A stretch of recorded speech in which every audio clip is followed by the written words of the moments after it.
Samesies. Just. Oh, hello. We're on. Hello. Are we on? I see video. You see video? Well, by golly, I don't see it on mine, but I trust you guys. So, hey, what's up? Hello, everybody. Welcome back to the Dice Cult for episode 23 of On the Backs of Gods. I am your DM, Jillian, and we are here today with our players. Sadly, Frank is still not with us today, but I have a feeling and just a hopeful notion that he will be with us next week, and I will make sure to play Tordrek to the fullest, including drinking and sounding wise and saying cool things about, his gods and probably more drinking. We are also here with Kyle, Mac, Josh, Abby, and Christo.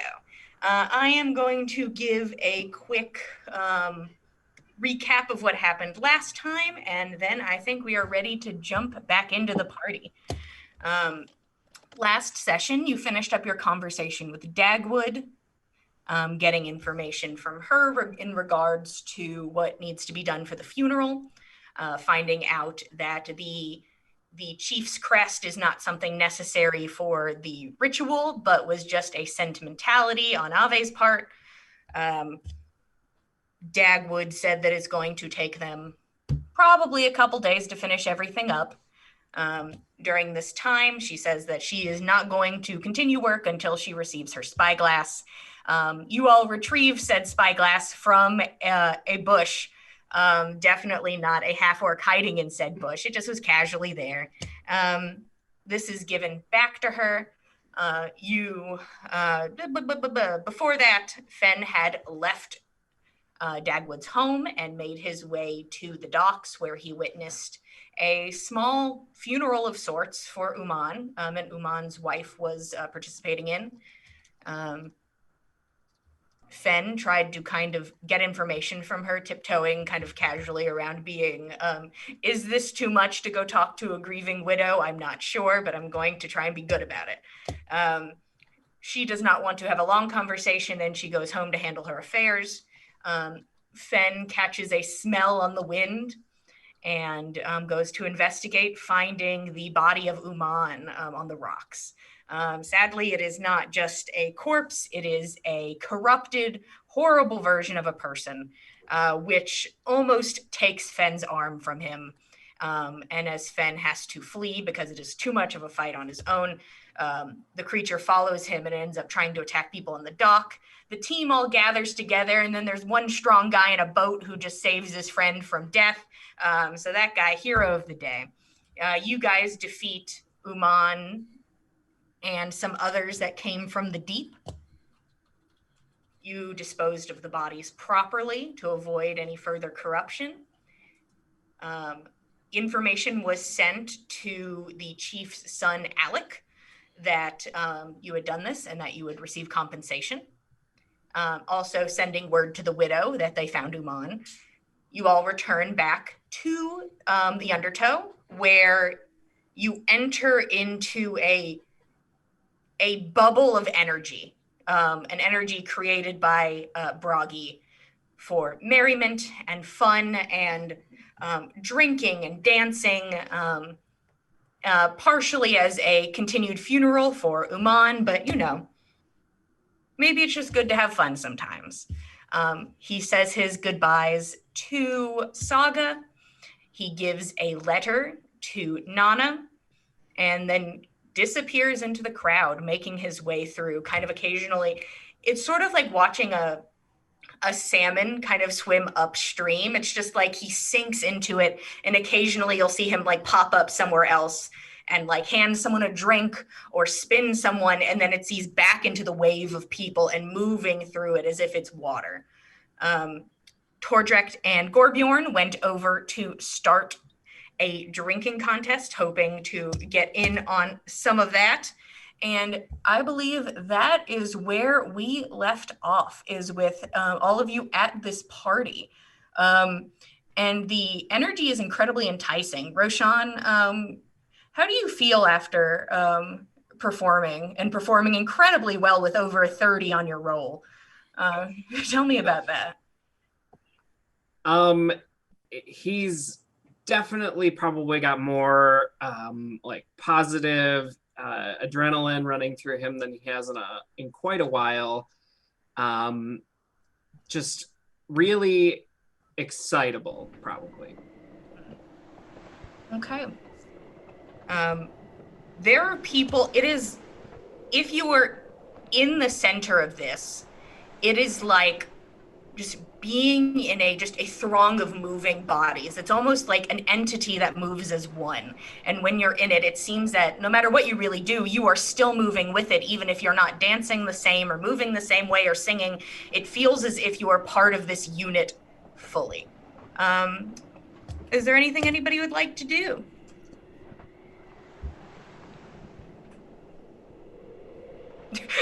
I've been thinking about this all week. I'm just like, gosh, this is without a doubt the biggest and happiest event that Nana can remember outside of Ave's wedding.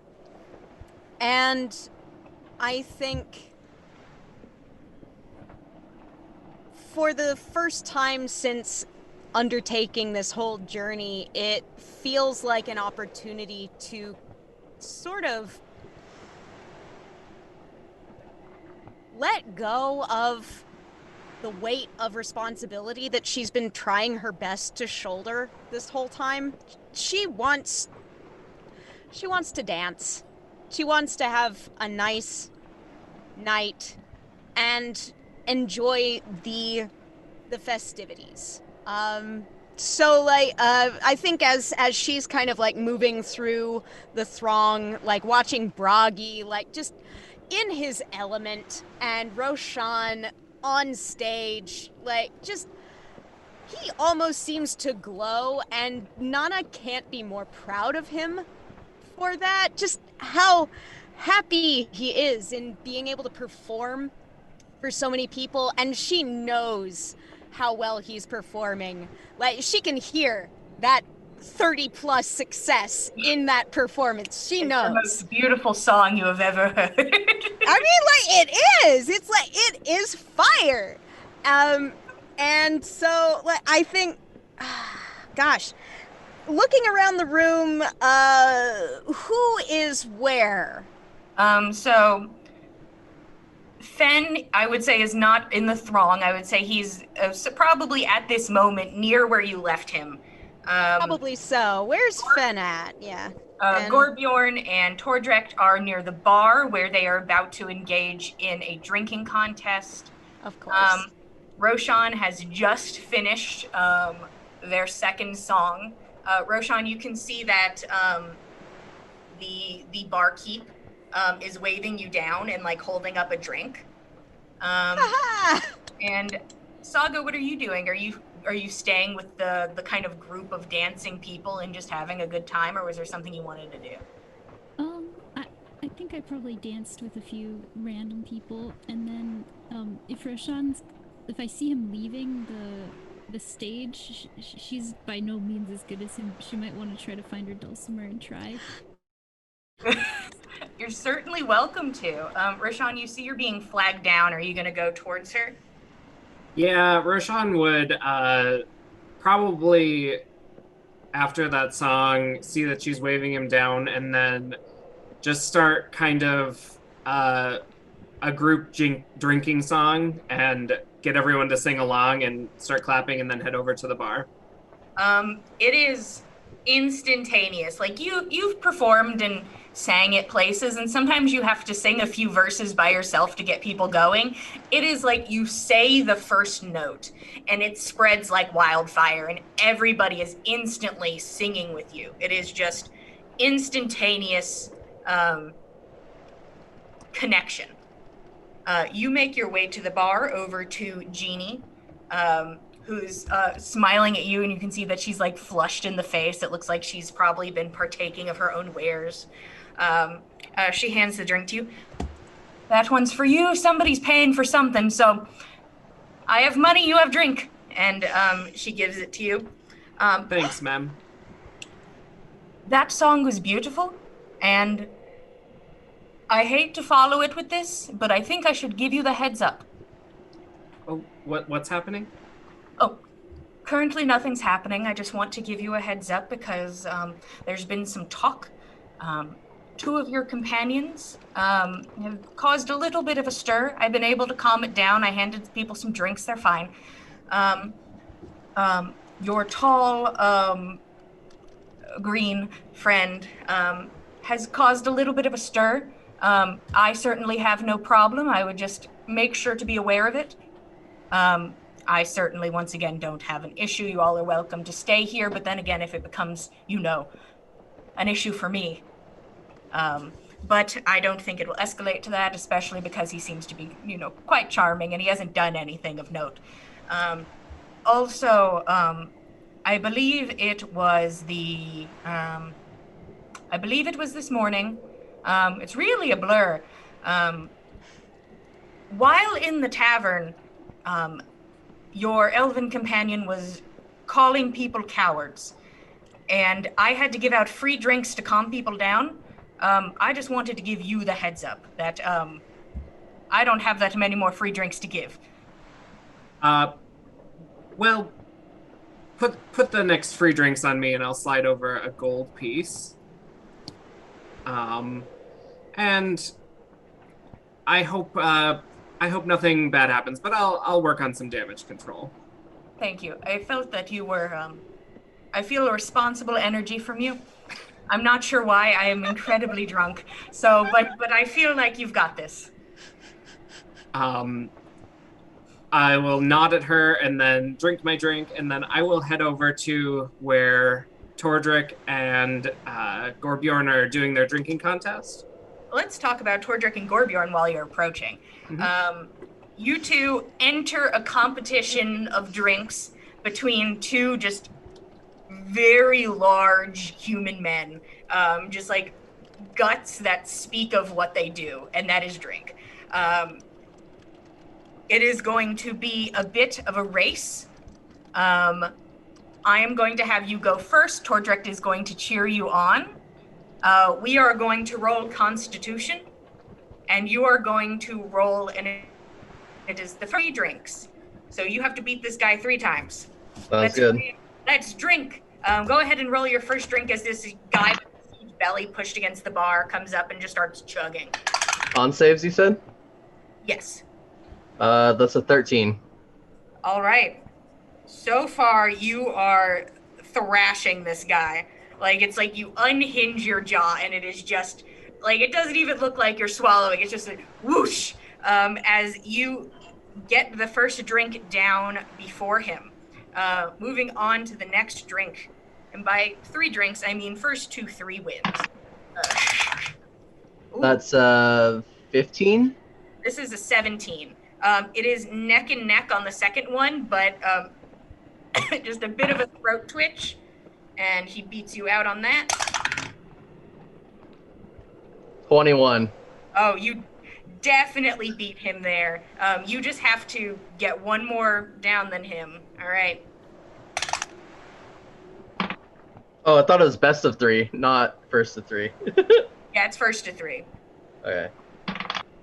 18.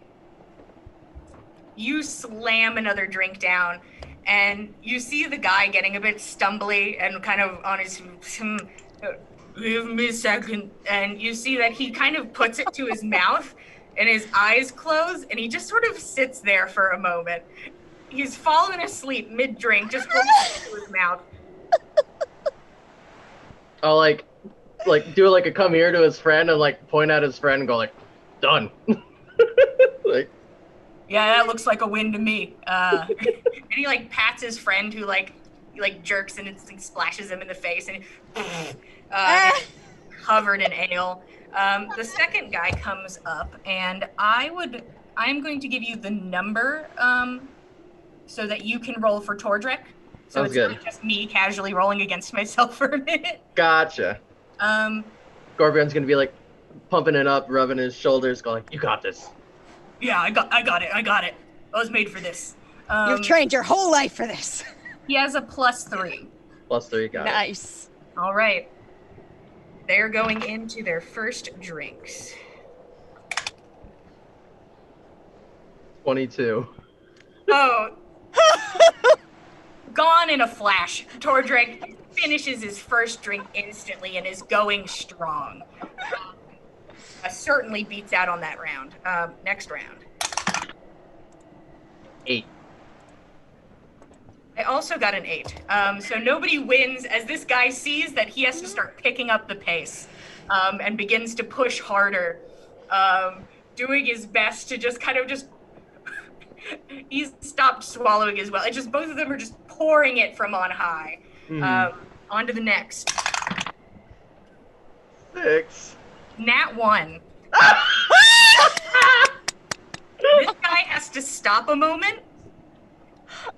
He's like, you see him pausing, and it looks like he probably threw up in his mouth a little bit, but he is still going, but he seems to be in rough shape. I'm going to champ. advantage on this round. All right, here we go. He gets advantage? He's getting disadvantage. Okay. 22 again. Oh, yeah. Tordrek is a master of what he does, and what he does is drink, and he drinks well. This guy stumbles past, runs outside, and just instantly throws up and passes out. He is just down and out. The guy who's like partially conscious, like, and he reaches into his pocket. He doesn't.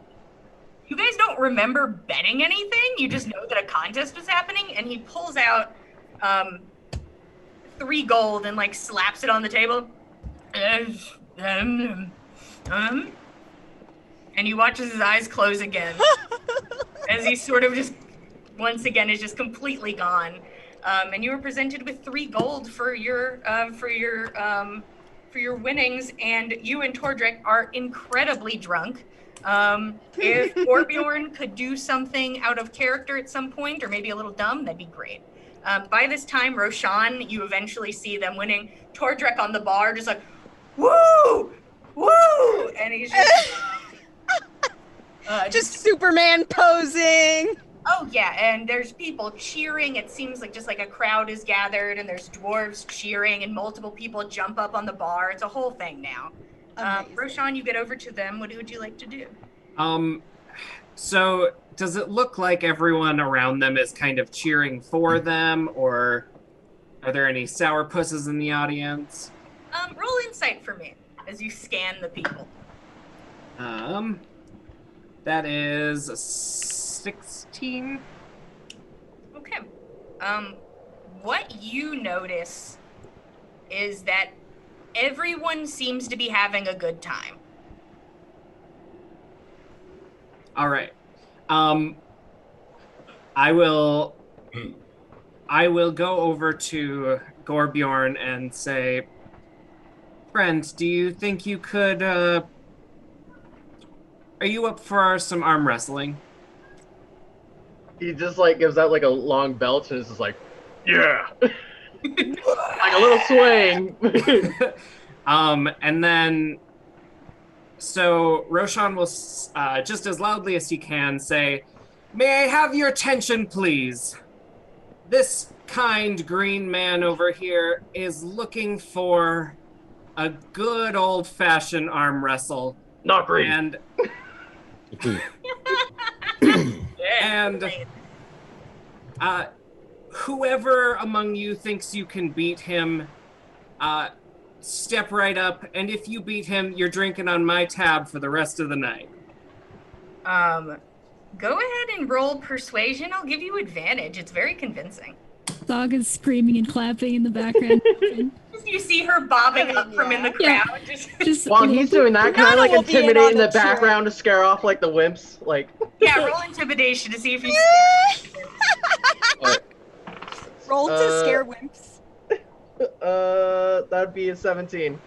Oh yeah, there are dudes that like started to walk forward and then were like, no, and I want to live. turn on their heels real fast. But you see, moving in from the crowd, and you can see a bit tanned from working, probably like on a boat. large arm muscles. Just a very sturdy woman with like just very tight braids pulled back on the side. You can see that she has like where it looks like a fishing hook may have gotten her. You see just like kind of 2 holes in the cheek. And she makes her way over, kind of stretches and like she sort of bows up on you a bit, like standing in front of you. Yeah, okay, Green Man. I'll like bend down and like drunkenly look at her like, did you fight on boat today?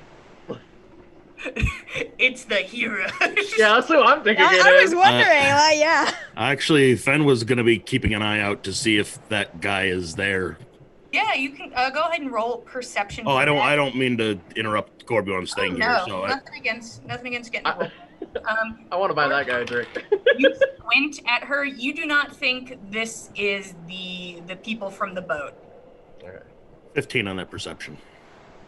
Okay. You start glancing around, seeing if you can find him in the crowd of people. Gorbjorn, she sits down at the table. I'll show you a hero. And she rolls up her sleeve, and her arm is just littered with like thick, dark black tattoos. And she kind of, you can see that a couple of her knuckles are bruised, and she just puts a large hand up. Just as we did for the drinking, we are going to do first to 3. Athletics, or it's just straight? This is we'll do athletics. Alright. I was trying to weave through the crowd to get a good view. 17. Oh wow, I got a 16. Woo! Hands clasped together, starts to go. For a moment, it stays very central, but you start gaining a little bit of ground onto the next as she pushes against your hand. I'm like kind of casually looking at her and going like, nice tattoos. 21. Yeah, you certainly take the second round as well, as her arm is like she's pushing hard against you, but you are just fueled by adrenaline and alcohol and are pushing incredibly hard. All right, next. 16. Okay, she beat you on that one. Right as her knuckles are almost about to graze the table, she pushes up and she looks you dead in the eye. Thanks. I love it. All right, here we go. 11. Oh, she gets you back up to the center and starts to lean you towards your side. Ooh. You guys are now tied. It comes down to this. Natural 1. Oh! 7 Well- total. Tell me how she wins this. Tell me how, is there a reason with that terrible roll that you were not successful? I kind of want to be like, he's like about to pin. It's like, no wait, show that thing again as it goes around, and he just gets distracted. He's I don't wanna- drunkenly distracted by the tattoo. And she takes the boat. She kind of looks at you and like raises an eyebrow, and just hard and fast slams your hand down on the table. Huge amount of cheers as everybody just picks up and starts screaming, and you just hear people start like, Aaron Tuft, and it's just people cheering. And she kind of stands up and kind of puts her arms out, and then she points at you, Roshan. I think you owe me drinks. Jeannie already has my tab. She looks over at you, Gorbjorn, and she gives you like a wink, and then she's gonna go to the bar and get her drinks. I love this. So good. So good. I'm drunk in days for a bit, so. Sorry, I gotta sit here and stare into the void. I feel like having witnessed this from maybe the sidelines, I think maybe Nana would come up alongside Gorbjorn and kind of like pat him a little on the shoulder. Great effort in there. Great efforts. You all right? I want tattoos. Honestly, I don't blame you. Scorpion's like, my arms are naked. It'd be a good look on you. It would, honestly. Just maybe wait until tomorrow to decide on what you want, right? No, I want butterfly. Wait until tomorrow, okay? The tattoo artist won't be open tonight. Probably they're here celebrating anyhow. Let's let them have their fun. You can go and see them tomorrow, okay? Slowly, She just kind of doesn't just like. want him to go out and get a drunk tattoo. Did It's Saga like hear that's that? going in the back of her mind. I'm gonna say, Saga, yeah, you saw everybody was having a good time. Your friends were gathering up. You could definitely have heard that. Oh. Tattoos. Oh. You want to get one right now? Yeah, like he puts his drink down. Oh, well, what if we should try to find somebody who could do that? That'd be so fun. I want strong butterfly right here. Oh, like one with arms, like flexing arms. Oh, that's such a good idea. Swoller fly. I don't disagree. It would be a fantastic design, but I'm not sure if the artist isn't already here partying their face off. Excuse me. She's gonna start walking around the party. Oh my god. I'm gonna probably go to the one that beat me. It's like, where you get tattoos? Oh, there's a guy down by the wharf who usually does them. He kind of just has like a box set up. You sit on the box. He'll start going at it. Box wharf. Okay. She kind of looks around. Yeah, he's probably here. He looks over at Saga, who's like calling for a tattoo artist. He's like, his name's Dane. Call for Dane. Dane. Amazing. Kind of popping up from like behind the bar. He like pulls himself up. Yes. Hello. We'd like to order one tattoo, please. How drunk is Dane? You're welcome to roll insight. I'd love to roll insight. Well, not my best roll, but we'll see. 10. I mean, he's drunk. You don't know exactly how drunk, but he has definitely been drinking. He kind of props himself up on the bar. I can do tattoos. What am I doing? I got some stuff with me. And he kind of stands up and you can see that he has like on like a utility belt of like ink and needle. He's like, yeah, I can do some stuff. Oh, do you have colors? I have black. Oh. I have blue. Oh, okay. I want pretty butterfly. I can't do black and blue. I mean, I could do the black now, and then you could find somebody who has other colors to put them on. Or you could paint it every day, like a canvas. Can you give me like big mean wolf head? Yeah, I do a lot of mean-looking stuff. I can imagine. Where Is do you it going want? to have butterfly wings? Right here, like mouth going down arm. Yeah, this is gonna take a hot second, but you look sloshed, so you won't feel a thing. Oh my god. And then he looks around, he drags a box over to a corner. Yeah, I'm in my element. Okay. And he kind of just like pats a spot in front of him. Take your seat, big wolf coming up. Taking off like his, or he probably wouldn't even take off his shirt. You just like rip off the sleeve and just be like, no. Assuming it hasn't already been. I know. Well, he doesn't wear shirts, just like a vest kind of thing. So. Right. Okay. Just you to rip your sleeve just off. to make this a little bit less crazy, Saga's gonna do a couple different minor illusions of different versions of the wolf to figure out which one he wants. So then Oh we my agree on the God. design first. And the tattoo artist is kind of like leaning over and like staring at these these images that keep appearing, and he's like, okay, but make it so that that part swirls a bit and then goes into a rune. It looks like this. Like this? Yeah, like that. Okay. and make the top part, and it goes up, and it'll go like right here, right all the way up near the collarbone. Well, Yeah. I'm not sure if that is correct. Do wolves have that part? I mean, it's like there's the wolf, and then there's the cool shit. Oh, okay. Yep.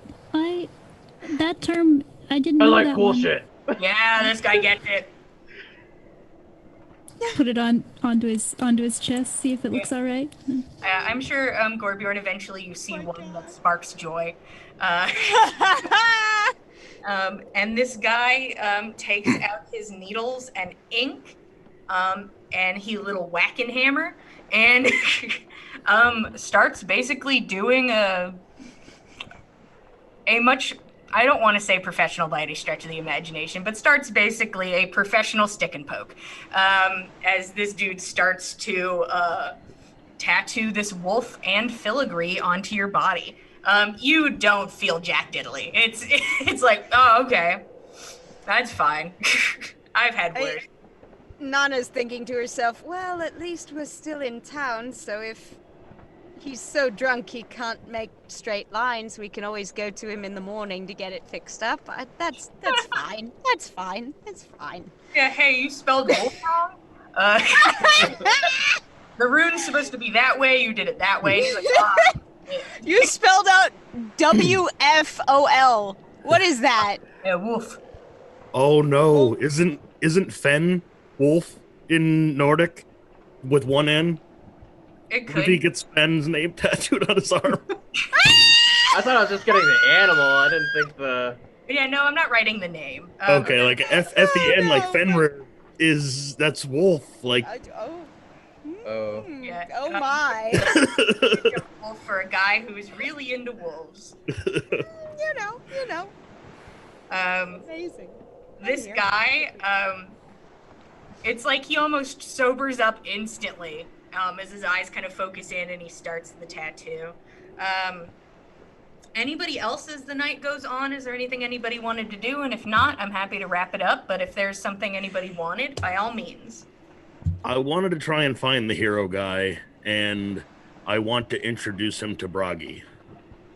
As you're kind of watching out, you start to hear chants coming from outside, and you hear Dolf, Dolf, Dolf, Dolf, and eventually a man is led inside, and you just, from the energy of him, you can recognize that this was the man from the boatyard as he is being led in by his friends arriving to the party later.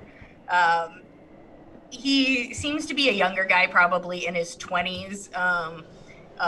Very built though. He looks like he's been lifting crates his whole life. He's just like, you just lift a dude out of the water. It's the same as lifting a crate. And they enter and everyone's yelling just like Dolf. And other people hear that and start to chime in, and it just instantly meshes in to the bubble that this space is. So yeah, Fen, you are instantly greeted by the fact that he is here. And Right, you know his name now. I'm gonna go introduce myself. Hello, Dolph, is it? Ah, yeah. And he goes and he pats you very hard on the shoulder, just like a solid pat. And he's just like, ah, and everyone goes, ah, like it's. Ah. And this would be about the time that Fen would usually kind of tense up and shoulders, but he lost his cloak back on the rocks when he ran away. He had taken it off to wrap. I cannot hide.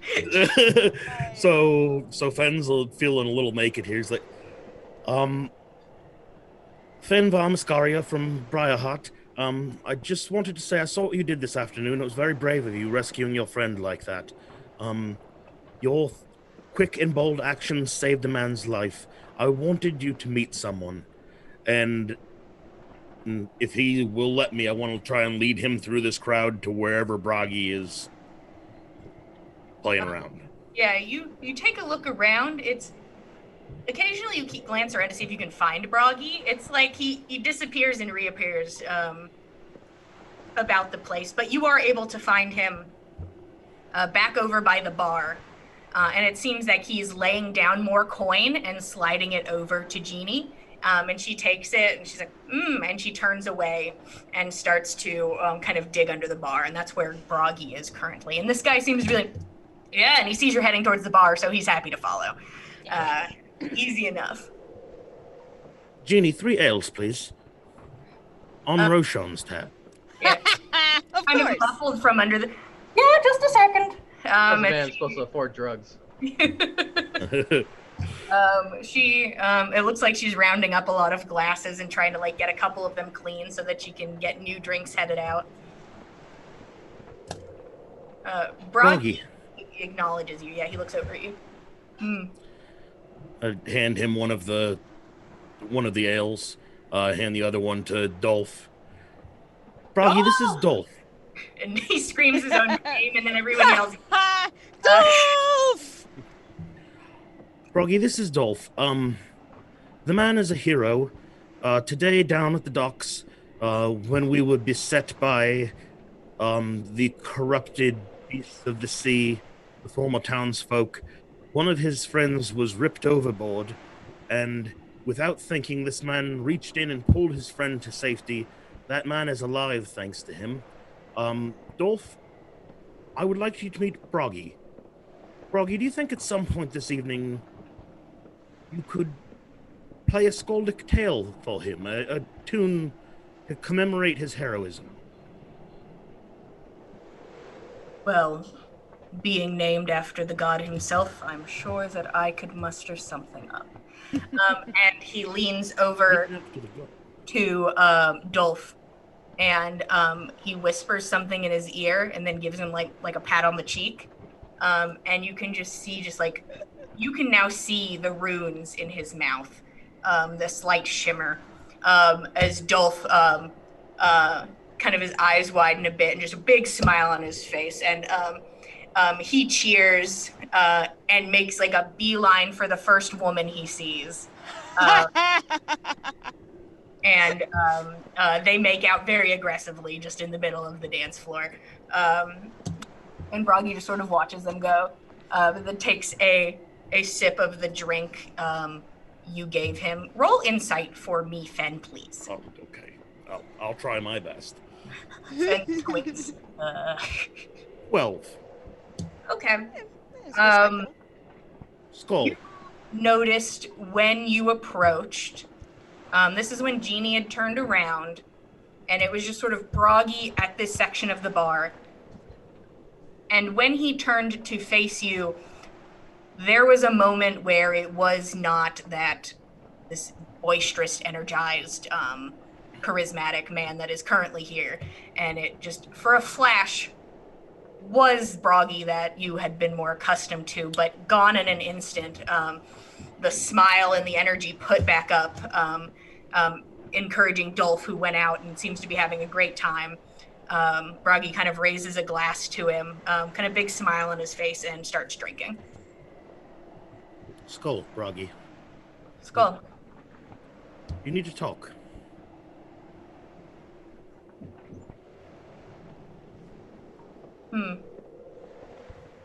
He leans against the bar and he looks out.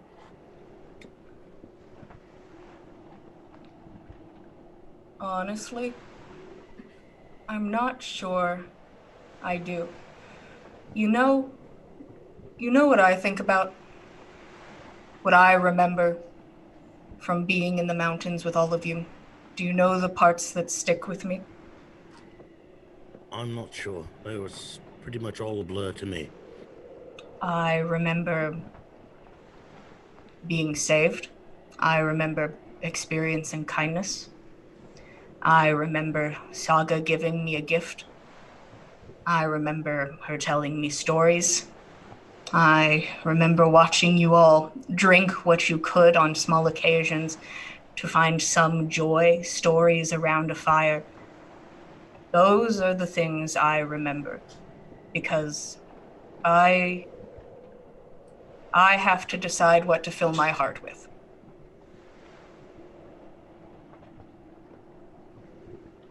Is that something a god can do? Decide what they fill their heart with, or are they stuck with what's in their heart like the rest of us?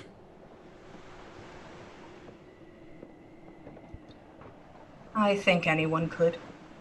I'm not saying it's easy, but when I think of Eden, I never really see her face, but I remember her guiding me through an orchard, and I remember eating and drinking with her, and I remember her braiding my hair, and I remember kind and tender moments with her, and that is what I decide I want to be filled with.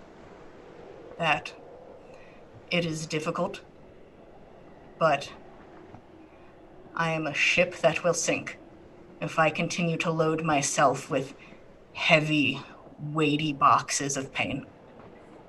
So I have to let them go.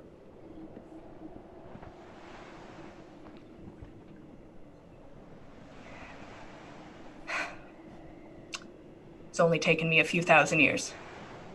But I didn't really have anyone to tell me that. I appreciate you telling me.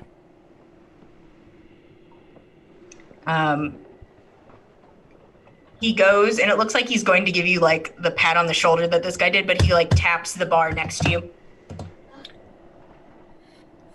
Fill your heart. And he makes his way kind of back into the crowd, once again, just molding into it. That energy, once again, re-emboldened in him as everybody picks up once again, and you can hear him start to play music. And the room once again swirls with that energy. While Gorbjorn's in the corner getting a stick and poke. Anything else, guys, or just a rambunctious time? Oh, so many fingies. Let's go with Nana real quick. I wanted to try and catch up with Roshan, wherever he's at currently in the party. Where is he? I'm sure you occasionally can find Roshan, because I'm sure he's occasionally shouting out things and Sure. things for some As one fun does. and merriment. So I'm sure you can eventually find him when he like pops up and he's like, a song, and so easy enough. Oh, goodness. I think Nana will kind of like come up alongside Roshan and clap him on the shoulder. Your performance this evening has been peerless. You know that, Ro? I don't know what came over me. I think I had a little help from Bragi. Well, never hurt. A little inspiration is always a good thing. Yes. It is. It feels good to perform again, to be with people again. I love you, and I consider our friends like family, but I'm an extrovert and I needed this. I can tell that you did. I can tell. I'm happy that you're happy. Honestly, the change is visible. Honestly, I'm glad that you're doing better. And he's probably a little bit lit by Yeah. now, so he will just give Nana a big hug. Oh, yeah! Big hug. Nana will definitely return that. Both arms, full bore, just like clap him on the shoulder. You've always been like a brother to me, you know that. Yeah. I remember you when you were in diapers. Or the Norse equivalent of diapers. No, the Norse equivalent, which is You probably know, just cloth diapers. probably. Yeah. Swaddling clothes, I guess. Or whatever you want to call them. Well, you haven't got that much on me. You're right. And you are the leader, Well, such as I can so I be. guess I should have respect. Well, don't let that color too much how you treat me. We're still the same people, all right? All right, you said it. There we are. Writing it down. We're Hey! God damn it. I see what you did there. Nana, I think at some point will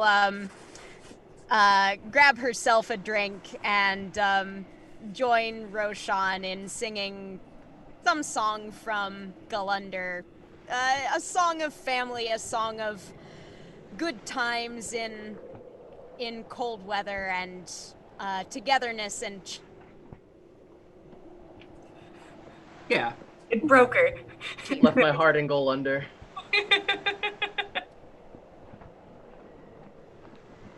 you know, like you do. Yeah. Yeah, you guys have you guys get to talk to each other and have a good time and sing songs that remind you of home. Saga had a thing. Yeah. Certainly. What would you like to do, Saga? Yes. Well, she's been going between like dancing with everybody and then checking on Gorbjorn's tattoo to make sure everything's moving smoothly. Boy. Just putting the minor illusion back on so it can make sure that it's lining up and everything and all that. I Are am you the like one that trying to called. like make a Lady Satyr symbol somewhere hidden in there? Yes, there is a few. Yes. Amazing. And then after doing a little bit of that, she will book the tattoo artist for a tattoo later on as well. But then when she's gonna go look for Roshan, probably finishing up a song with Nana or something. Mm-hmm. Excuse me. Hello, Saga. How are you this evening? Hi. I'm doing wonderful. I was wondering if we could do a little thing. Yeah, let's do it. Well, what are we doing? Oh, wonderful. So I want to do just a little tiny presentation, about Lady Satyr, but, I was thinking we could do, like a duet or something, some kind of song, and then, maybe take everybody outside, and I have that magic that can, like, make, fireworks and stuff, and then I think you have some fun magic. Yeah, that sounds like a great time. How about you give your speech. I'll play some soft music in the background, and then when you're done with your speech, I'll point at you and you can do your thing, and then I'll do my thing, and yeah, how's that? Okay, I don't know if the fireworks would be very good inside. Yeah.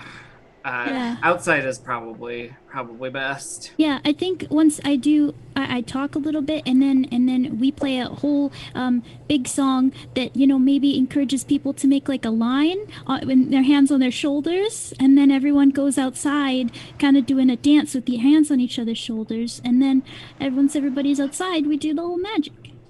Yeah, Saga has invented the conga line. The Saga line. the Yes, Saga line. The Saga line! Saga line. All right, well, I'll lead the Saga line, and here we go. Wonderful. And Roshan will start doing the da da da da da da, and the kicking, and then do a couple laps around the room, and then start leading everyone outside. As Yeah. many people as he can. You were able to get a good chunk of people because everything is taken up so quickly. Like, people are like, oh, that's what we're doing. And multiple people, go ahead and roll me. You're going to get people no matter what, but go ahead and roll me either performance or persuasion to see how many people you get. Can I help? Sure, you can have advantage. That's a 25. Oh, certainly. Hey, why not? You get 20 people. You now have a Saga line of 20 drunk people, drunk fishermen, just trying to like mimic the noises you're making, as they follow you outside. Saga, you watch as about 20 drunk people head outside to hear your presentation. Oh, thank you for partying with us. I'm Saga, and I am representing Lady Satyr. She is a wonderful goddess that gives me lots of power and is also blessing everyone in this party. And if you would like to join us in worshiping her, we're going to do magic. And when she says that, Roshan will cast Major Image with his second, third level spell slot of the day, and create a small spectral orchestra that is playing some soft string music for her for the beginning of her speech. Oh, Right. Saga, go ahead and roll me persuasion, and I'll give you advantage. okay. At the end of the whole speech, I'm gonna do pyrotechnics and do fireworks everywhere that are like in the shape of Lady Satyr symbols. Hell yeah. And I'll join in the music and kind of like the 1812 overture with the cannons. Right when she shoots her pyrotechnics, like cannon fire will go off as part of the Oh, music. man. That was terrible. Did I have advantage or anything? You have advantage, yeah. Okay, good. You also feel a bit of energy, like a warmth on the back of your neck. You now have bardic inspiration. Hey! Add to it. Of course. Oh, shoot, right off the table. Damn. Of course. Oh, okay. It's gone. We need to gone get a new forever. dice. It's gone. Sorry, it's all gone, guys. Vanished Rest into Okay, the okay, ether. okay. Well, that was a little better. All right, let's see. It's a 12, a D12. Yeah, it's a D12 Oh, because Broggy's a monster. he is The most though. inspiration. Thank you, Broggy. Is it performance or persuasion? Whichever one you wanted. Okay, performance. 27. Hey! I'm so proud. Everybody's they seem to be like listening, once again, very drunk, but they're all like listening and like nodding. And you hear like one guy in the back, is she hot? Like, as they're all listening to you talk about Lady Satyr. And then you do the fireworks. And it's like you just change the whole scene. Everyone just starts cheering and they're like, woo! And they start like clapping and cheering. As they Lady watch you Satyr, Lady Satyr. They don't exactly possibly know what they're cheering about, but they're happy to be here cheering about it. And after you spoke of your goddess, there were people being excited and cheering you on. Oh, she's just gonna run up to Roshan and give him a big old hug. Thank you so much. I really appreciate it. I didn't know I wouldn't be able to do something that amazing without your help. He just gives you a hug back and says, "You did good." Oh, this is wonderful. This has been the best day in the whole world. She's just ran back into the party. Your Tordrek is like starting to like get like a bit of a shanty going as he's once again now on the bar again, very drunk. Like his Of face course. is completely red.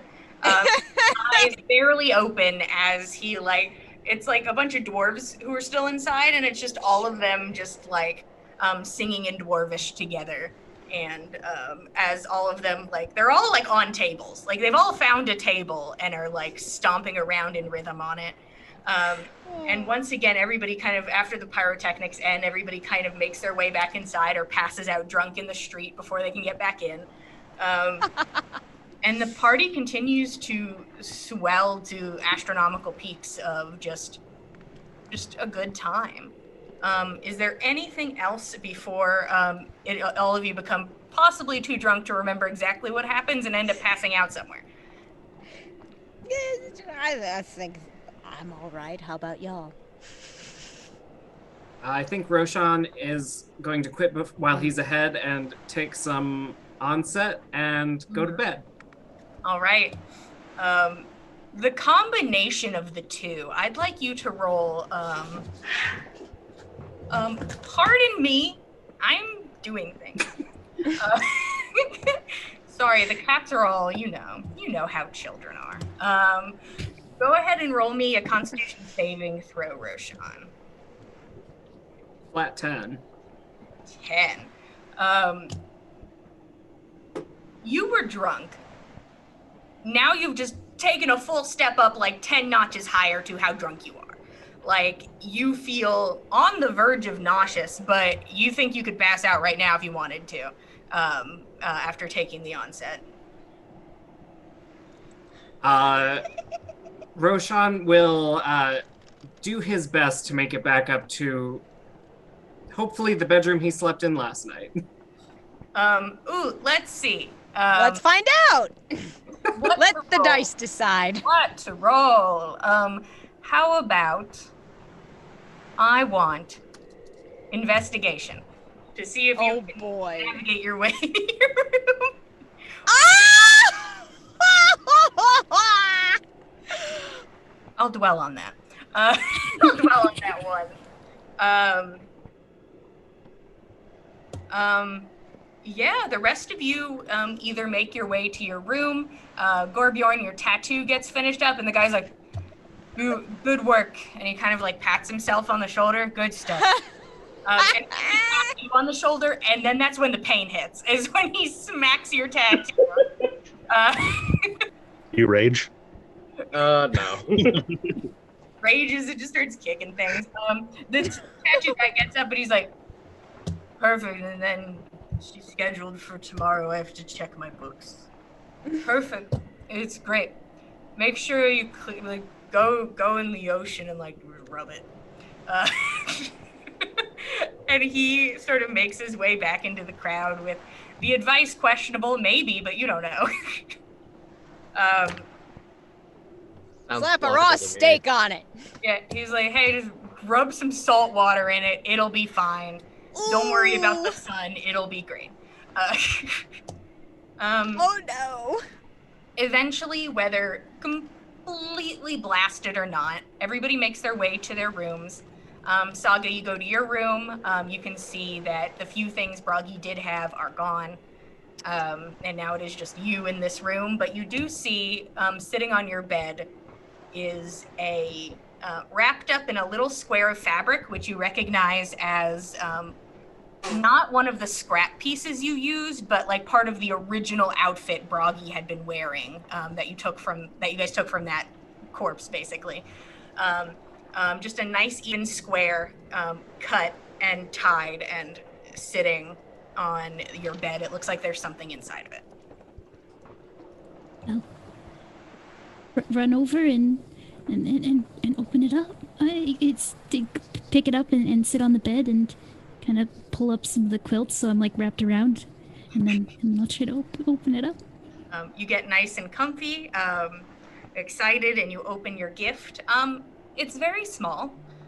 It's a little metal tube that looks like designs had been like tapped into it. Like, it doesn't look like it was professionally made. It looks like it was probably handmade. It looks like it is a metal piece that is meant to go like on a braid, a cylindrical kind of gold tinted piece that you could work into your hair.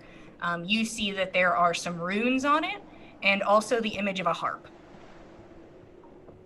Oh, she just a little wiggle and a squee, and then she's just gonna say a little thank you to Bragi, and then also a thank you to Lady Satyr for helping introduce her to Bragi and helping us save him and all that. And then I'm just gonna try to put it on, and then maybe try to pull her bed close enough to the window where she can look outside at the stars, and imagine that they're all a whole bunch of jellyfish swimming in the ocean, and then wonder. Everyone Which one's- downstairs hears like a scrape of a bed moving across the floor, but nobody cares. As you prop yourself up and watch the stars, Wonder imagining which- Yeah, wondering which one Bragi's looking at this time when he's walking around. And then go to sleep. eventually, as you look up at these stars, thinking of Bragi and Jellyfish and Lady Satyr, eventually you kind of fall asleep, very picturesque on the windowsill, just kind of slightly propped up. The rest of you make your way to your room successfully. Gorbjorn, you go to like lay on your side and you're like, nope, and then you have to switch. Roshan, you are making your way down the hall. It feels like you've been walking for a long time. And you don't know if you're just walking incredibly slow. Sometimes that happens when you're drunk. Maybe I am just walking so carefully. you're just making your way down the hall, and you're looking at the doors, and they all look the same, which who would do that? Why would they make all the doors look the same? How am I supposed to find my room? You make your way, and the sounds of the party, they're just kind of like a warble behind you. They sound like they're muffled in your ears. You feel a little nauseous, but not currently in any like danger. You make your way forward, the room kind of spinning a bit, and you see someone standing at the end of the hall. And you look, and it's hard to see. They seem incredibly far away. It is a shadowed silhouette of someone who stops. It seems they were walking as well, and they motion for you to come over to them. And you watch as they kind of wait for you to start, to make a choice. He'll walk over to them. Okay. You start to make your way over, and they acknowledge you, and they give like a bit of a nod, and they step around the corner. You pursue, and they are gone. And you see it is like the end of the hall. No one is there. But you are so tired. There's like some hay like in a pile kind of at the end of this hallway, and it's so close. It's right there. Yeah, just the hay will be fine tonight. And you collapse into this pile of hay at the end of this hallway, knocking out near instantly. Like it's almost before you hit the hay, it's boom, and you're out. Everybody eventually goes to sleep, either having good dreams, bad dreams, no dreams at all. The night was a blur in and of itself, especially the second half, after everyone had a good handful of drinks, to each their own. The night goes basically, it's a blink of an eye with sleep. Waking up. Saga, you're woken up by the fact that you fell asleep at the window and the sun just instantly sort of like hits you in the eyes. So you're up at the crack of dawn, but at least you hadn't been drinking, so that works out for you. Roshan, you inevitably wake up in a bale of hay, basically. Gorbjorn, you wake up when you roll over onto your side and your tattoo kind of had been what you were laying on to an extent, and it pulls free of the sheets, and that is what wakes you up. Nana, you wake up by being incredibly nauseous, as you were kind of like, I'm up. And Fen, it didn't seem like you were doing too much drinking. It seemed somewhat responsible, but I could be mistaken. It's just a few, not too many. Yeah. Nothing like being challenged to a drinking contest or anything. It's not as bad as it was that time, but you have a bit of a headache, but you wake up. It's weird doing the meditation while a bit intoxicated. It almost gives it a more fanciful dream-like affair instead of more clinical. But everyone eventually wakes up, whether they are aroused aggressively or very casually. Nana, you wake up and you kind of roll over and you hear like a crinkle in your pocket, and you remember that you were given a note. Oh, that's right. People are welcome to start gathering, or if there's anything they wanted to do, or is it time for breakfast, Breakfast. Yeah. Nana's gonna read that note in her room before she goes down. Bragi said that he wanted her to wait until morning to read it, but she does kind of want to get caught back up and figure out what the deal is. Yeah. Anybody else besides it's time to eat greasy food? Roshan just shows up to breakfast with a lot of hay in his hair.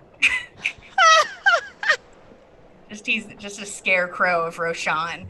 Just bags under the eyes. You can feel that same discomfort in your body, Roshan, as you do every morning. Now it's a bit amplified because of so much drinking, but you can feel that discomfort starting to swell in your back and on like the back of your neck. And He'll, before he makes his way down to breakfast, he will just give a little pinch of the tea or the onset and take it straight. All right. Terrible and bitter, but starting to get used to it. Make your way downstairs. Even just taking it at first just like eases your mind enough that you're like, I know I'll be better. And after going downstairs and starting to eat some food and just waiting a moment, you do. You start to feel better. Of course, you feel a bit hungover, but better. Well, it was a really good night last night.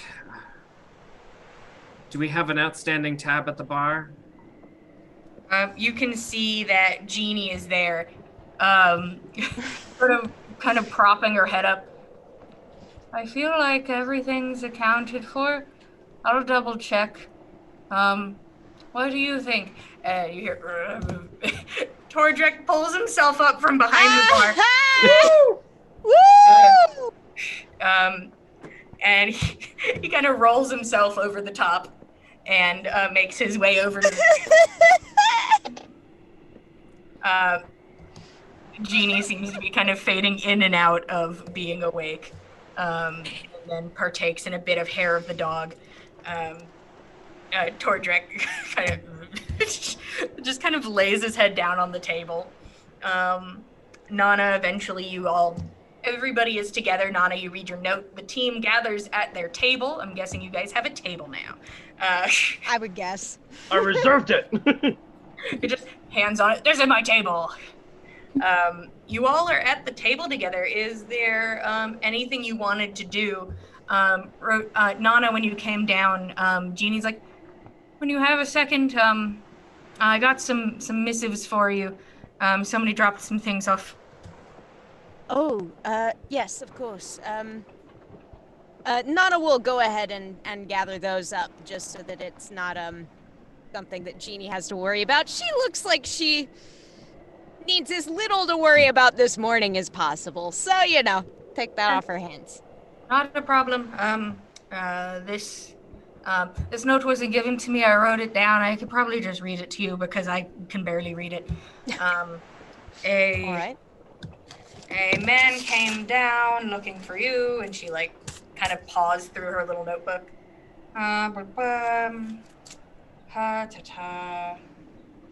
Right. It said, Gorbjorn and companions for your reward. Meet me in the longhouse east of the market. Ah, all right, thank you. I would guess that's from,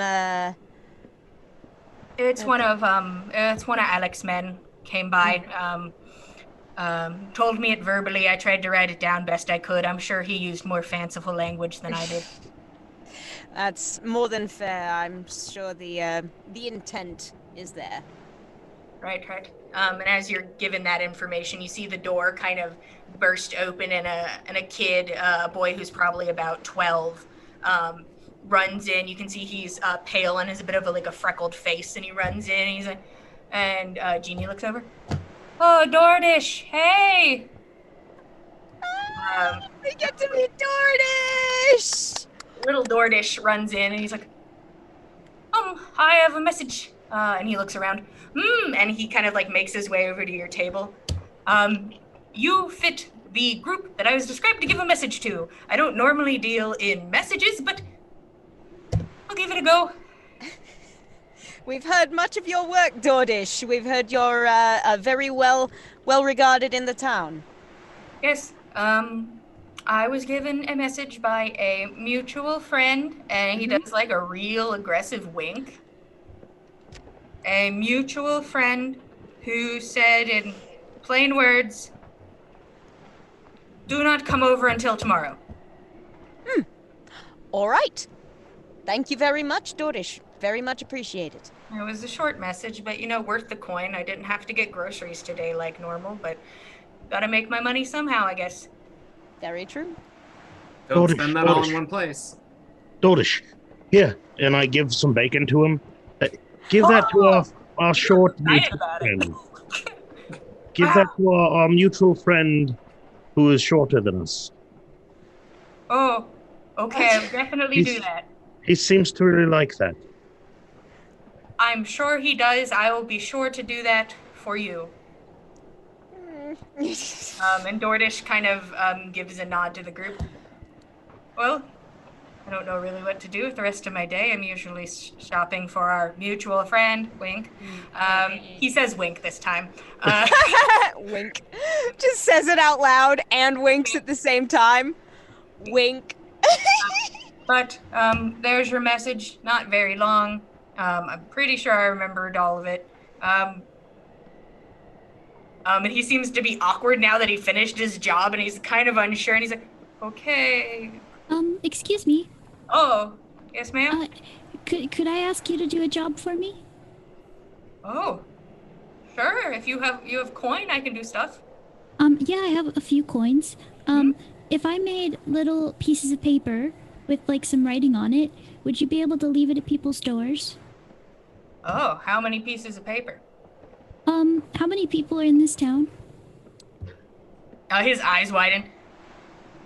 More than 50. Okay. So then probably more than 50 papers, yeah. Okay, how about... What about perhaps, well, either that, or perhaps you could post a few around the square. Would probably be seen by as many people, with the need for fewer papers, unless more papers is preferred. There's some bulletin places, if you would want me to post there, but I could also try to take to as many doors as I could. I don't know if I could do everyone in town, but I could do pretty well. Depending on what you want done, putting these papers up, a pretty expensive job, I would say 3 copper. Yes, I think I have that many, yep. How about, if I give you 5 copper, will you try your best, and will you tell them that the person that told you to do this is, like, really nice, and the lady that it's talking about is really tell them that it's a great thing? Yeah, I could definitely 5 copper. Yeah, I can do that. Okay. So can you just wait here until I'm finished?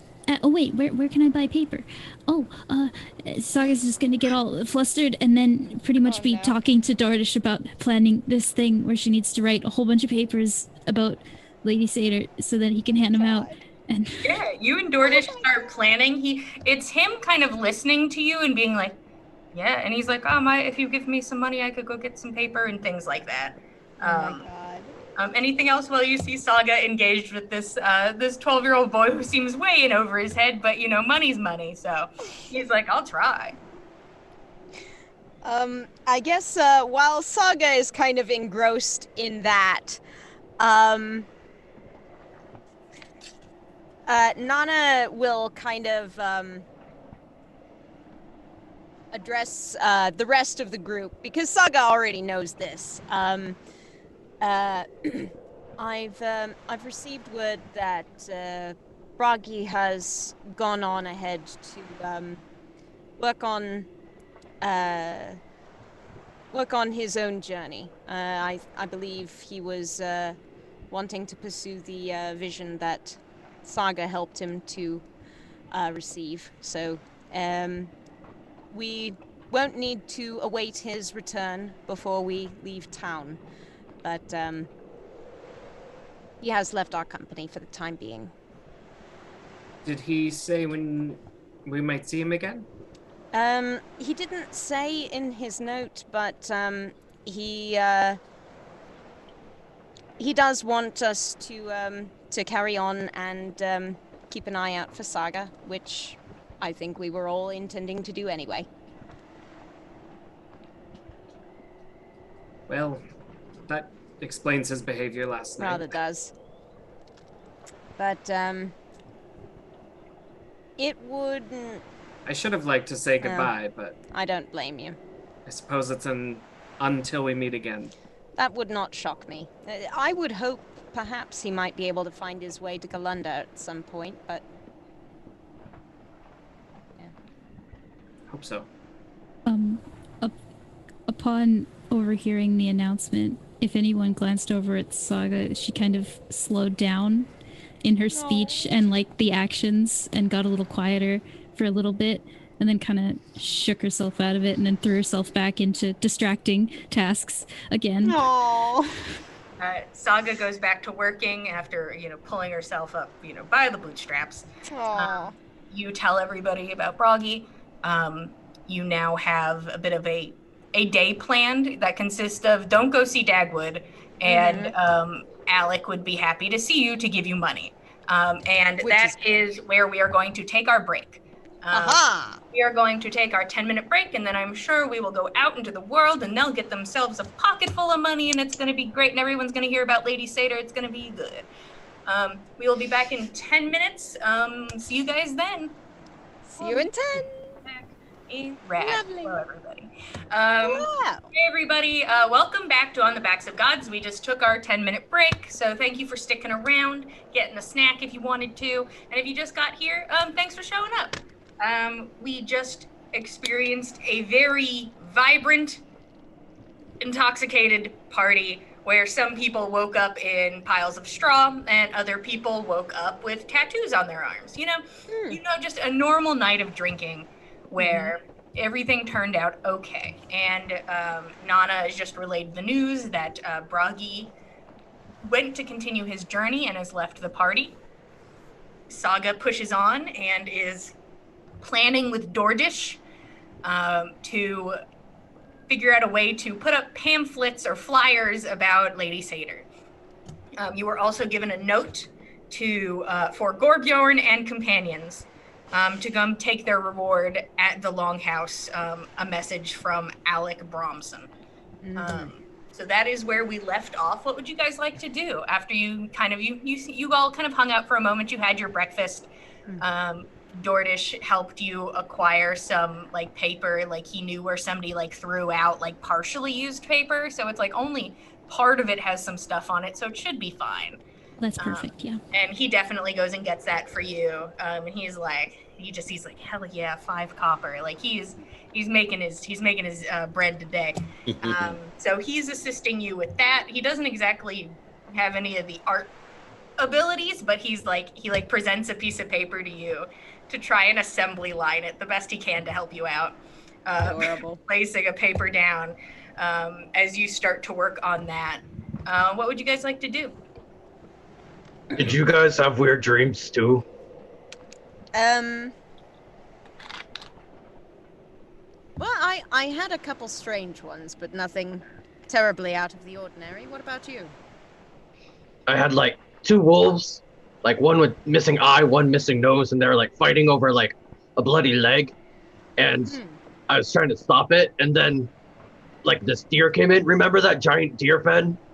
Yes. The 2-head thing. It was oh, sorry, wrong room, and then I woke up. Interesting. So, were you one of the wolves? No, I was fighting wolves, or yeah. Oh. Trying to stop the wolves from fighting? I think I wanted the leg. Ah. Mm. Yeah, that tracks. Interesting. That tracks. You wanted the I leg. what I know of Gorbjorn, yeah, that makes sense. Well, I suppose we should see if Alec Bromson's in the long haul and I suppose collect our reward. Yes. Saga, do you want to keep working on your thing here while we go do that, or do you want to come with us? I think I'm just gonna work on this for a little bit. Let me know if you need me. Right. Certainly doable. All right. So the rest of you are going to make your way to the Longhouse. And when you said long home, all I could just think is lengthy home. On our way to the lengthy home. That's really funny. On the way to the lengthy building. Time to go to the lengthy house. You all of you are heading out to go see Alec except Saga, who is going to continue on her work to keep her mind busy. That's fair. You were given directions, and as you're going out, Jeannie's like, honestly, if you just head this way and then take like the second right, and you just keep going. You'll eventually see it, and you'll know where to do. All right. Thank you very Is- much, Jeannie. Is Tordrick coming with us, or is he staying with Saga? Oh, Saga, do you need a hand with your work? Do you have good writing? Do you know how to write? I can write, yeah. Well, sure, if you want to stick with me, you can, yeah. Yeah, I think I need time to not move for a while, so I think I could focus on this, and instead of going out in the sun, that seems really difficult right now. I think that would probably do you well, and take your time with breakfast as well. Yeah, I'll stay here, hold down the fort. You guys can go talk to Alec, no problem. All right. All right, tell me what to do. And Tordrick makes his way over and takes a seat at the assembly line. Make sure you draw the birds with eyebrows. Is it like 2 big eyebrows, or is it 1 eyebrow? What kind They of? have to look really happy. Excited eyebrows. Got it. Definite. Thanks for the clarification. Oh, just oh. The birds are surprised. The birds look shocked a little bit, like, ooh. Have you heard? The new Have you heard about my Lord and Savior? Lady Satyr? And they're like, no, but these birds look so excited about it. I really get to check in on Birdie McBirdface at some point. You He's guys. going north? I don't know. Oh yeah, I was just like, who's Birdie McBirdface? That bird who made an appearance. Yeah. Y'all love him dearly. Maybe he will return. I suppose we'll see. My next character is Birdie Right button if you McBirdface. want to see Birdie McBirdface. Come back He's as an an Eric important Cobra. character. Smash that Oh, help me, subscribe Goldleg. button. You guys start to head your way out. People have, it's almost like last night didn't happen. People are back to work, back to hitting the grind, back to carrying boxes up and down the docks and the steps, and doing what they do every day. You guys make your way through, and eventually you can see from a distance the Longhouse. A bit higher up on this sort of, the whole town is basically on stilts to an extent. It's like a huge dock. A lot of it is on like a dock, so that it isn't built like on the sand or into the mountain. You all make your way over. Compared to the Longhouse of Galunder, it is not heavily decorated on the outside, like that the one in Galunder has these kind of ornate designs on the pillars near the doors, and this one is just a big wooden house. That is basically the extent of this one.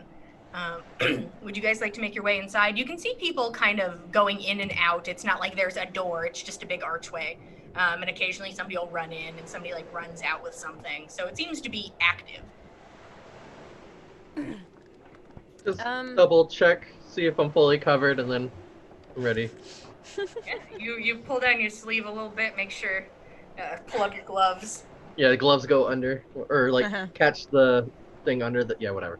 Yeah, Nana will help to kind of like double check him, make sure he looks presentable, like straighten out the collar on his cloak and stuff, Yeah, you guys head inside, and there is definitely the long table where there would be feasts, but you see that it does not look entirely well used, and currently has nothing set on it except some papers you can see off to one side where it looks like some books have been stacked up. It looks like it's more now a huge accounting table in that corner, and nothing else seems to be on it. You can see that people are making their way around, and you can see a woman making a beeline towards you. Excellent. She doesn't look familiar, does she? No, this woman does not look familiar. Okay. She makes her way over. Hi, are you Gorbjorn and companions? I'm Gorbjorn. And we are his companions, yes. Right, perfect. The man who left the note yesterday only remembered the first name given to him. That makes sense. Right this way. I'll make sure Alec's available. Go ahead and have a seat somewhere. I'll be right back. And she quickly hustles to one of the side rooms in the house.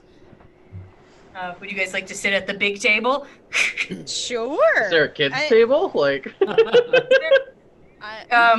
There seems to be like smaller tables, but they are all covered in things.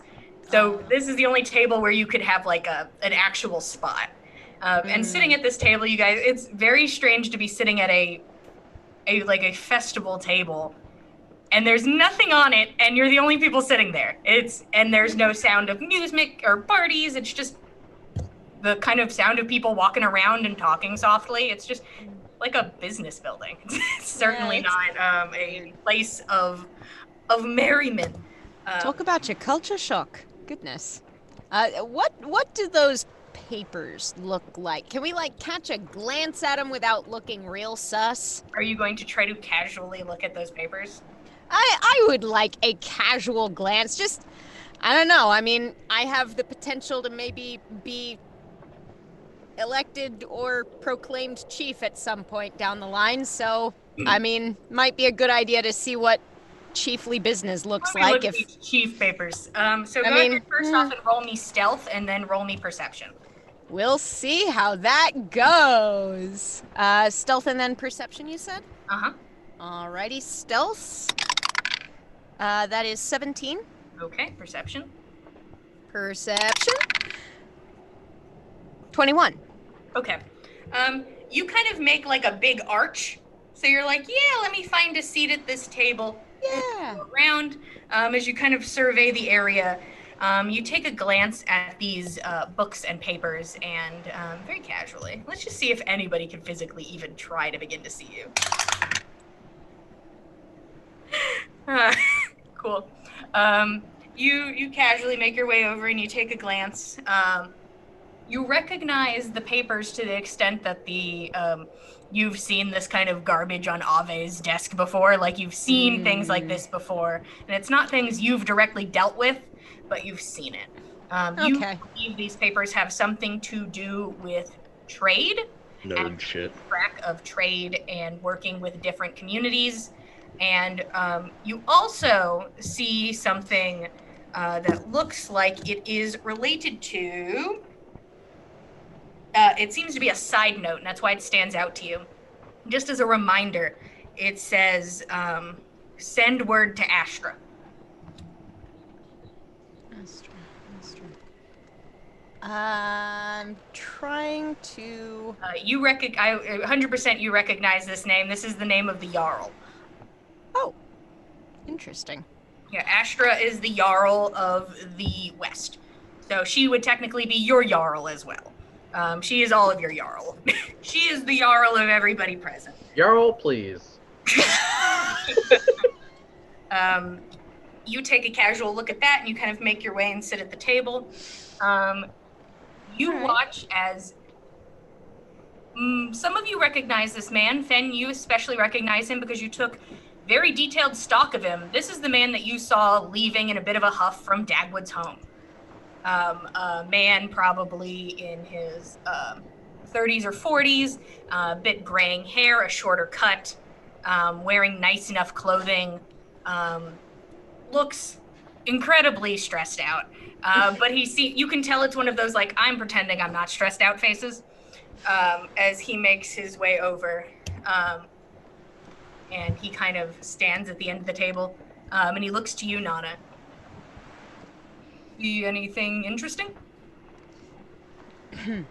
I apologize. I'm Nana Hemming. I was the sister to Ave Hemming, chief of Galunda, and it reminded me of some of the papers I used to see on his desk. He's looking at you. Nana Hemming's daughter, it's nice to meet you. I was not exactly prepared for that. Also, mayhaps slip of the tongue was? Yes. Unfortunately, some unfortunate business has come to pass. We are on our way back to Galunda at present.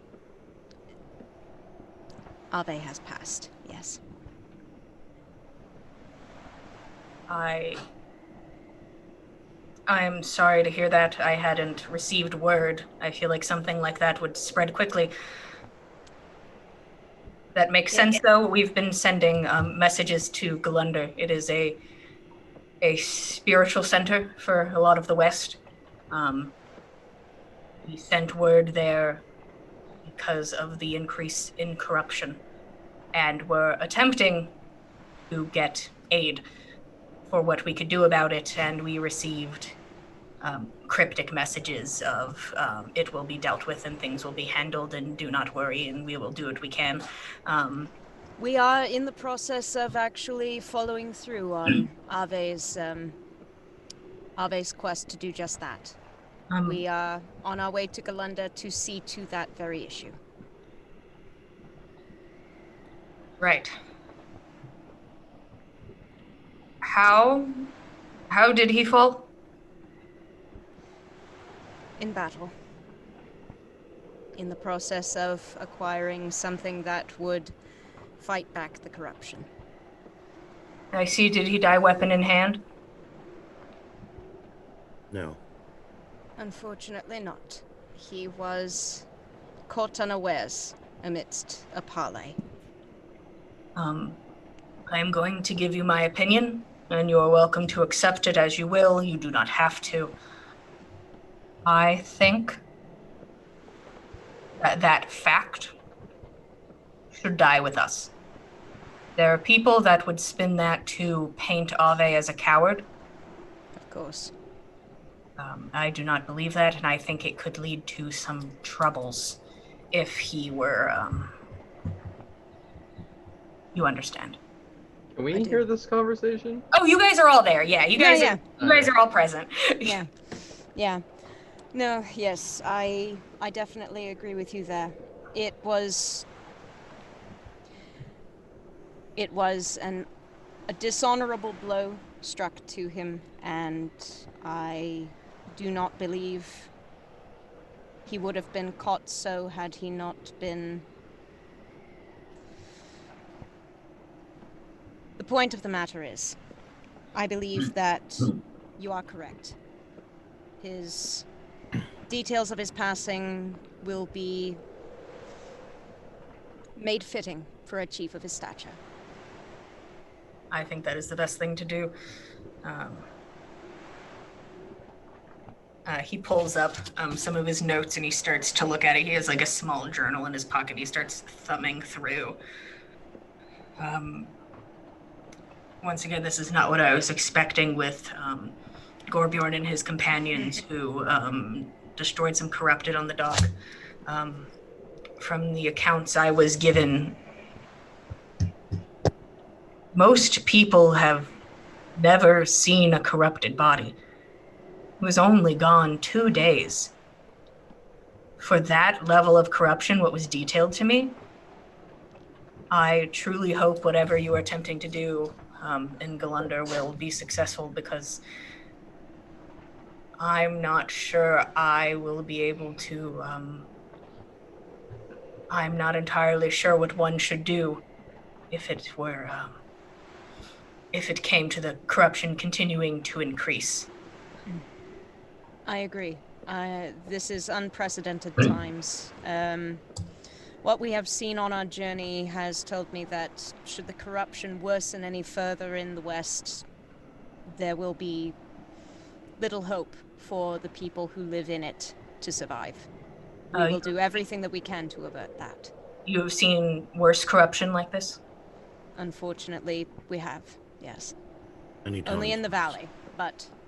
His eyes widen the second you say that. The valley. It was necessary. It was a necessary step upon our journey. I hate to keep saying this, but once again, another thing that should die with us. Yes, I have to agree. Good or bad, whatever you accomplished there, I don't want to know. I do not want the details. Some people will not be as forgiving. Do you know Goldchin people? Gold chin people. Looking for a man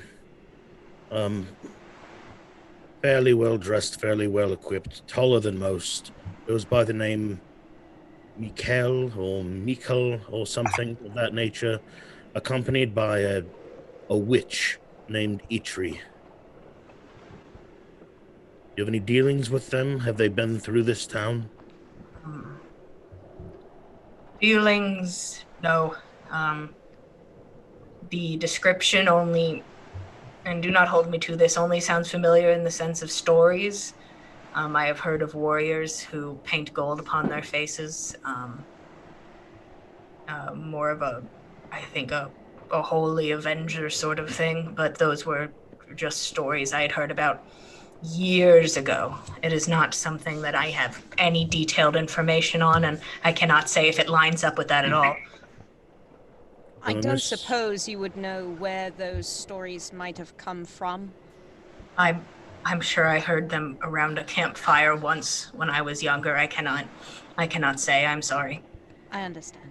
Thank you. In this tale, we would be the Avengers, and if those people were holy, they would be zealots of some cursed god.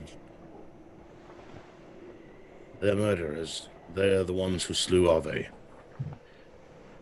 We seek them to bring them to Galanda's justice, to the Jarl's justice.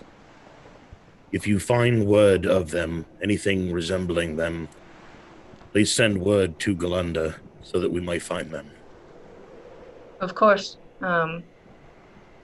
Understood. If I were you, looks at Nana. Nana, Hemming's daughter, if I were you, depending on the situation, you can of course go by through the Jarl's justice, but encapsulated in that is a fight to the death. That's how I personally feel about it. That's just my opinion. And you hear something break on the other side of the room, and you start to hear, you can hear a man starting to yell, and it sort of sounds like he's disorientated, and you hear just an old, wicked, vile, wicked, and you see there's an older man, kind of disheveled hair and beard, wearing like his night clothes, stumbling in from like one of the rooms of the longhouse, and just continues to say, wicked, vile, and he like knocks like over a chair, and some people like move away a bit, and he's like, I'm sorry, one moment. Can we help? Is he all right? It's fine. He runs over. Father, come back to your room, please. And he makes his way over, and kind of catches the man's hands and starts to like try and calm him down. Right. Sosa, could you please take him back to his room? And the woman who greeted you at the door nods and kind of like puts an arm around the chief and is like, all right, let's go back now. You should lay down. You look tired. And you see he's kind of acting like his mouth is dry, and he kind of like continues to try and kind of lick at his lips a bit, and he nods, and he seems like he has been like docile enough that he will be led back to his room. And then Alec returns to the group. I'm sorry about that. My father has been ill for quite some time. No offense taken with us. We are only sorry to have met him under ill circumstances. Yes. As you can see, I wear the responsibilities, yet do not wear the title. But that is what it is. I think of anyone present, I can understand how you feel. I've done what I could, something to fix his misery, his sickness. I tried to find outside help. She denied me.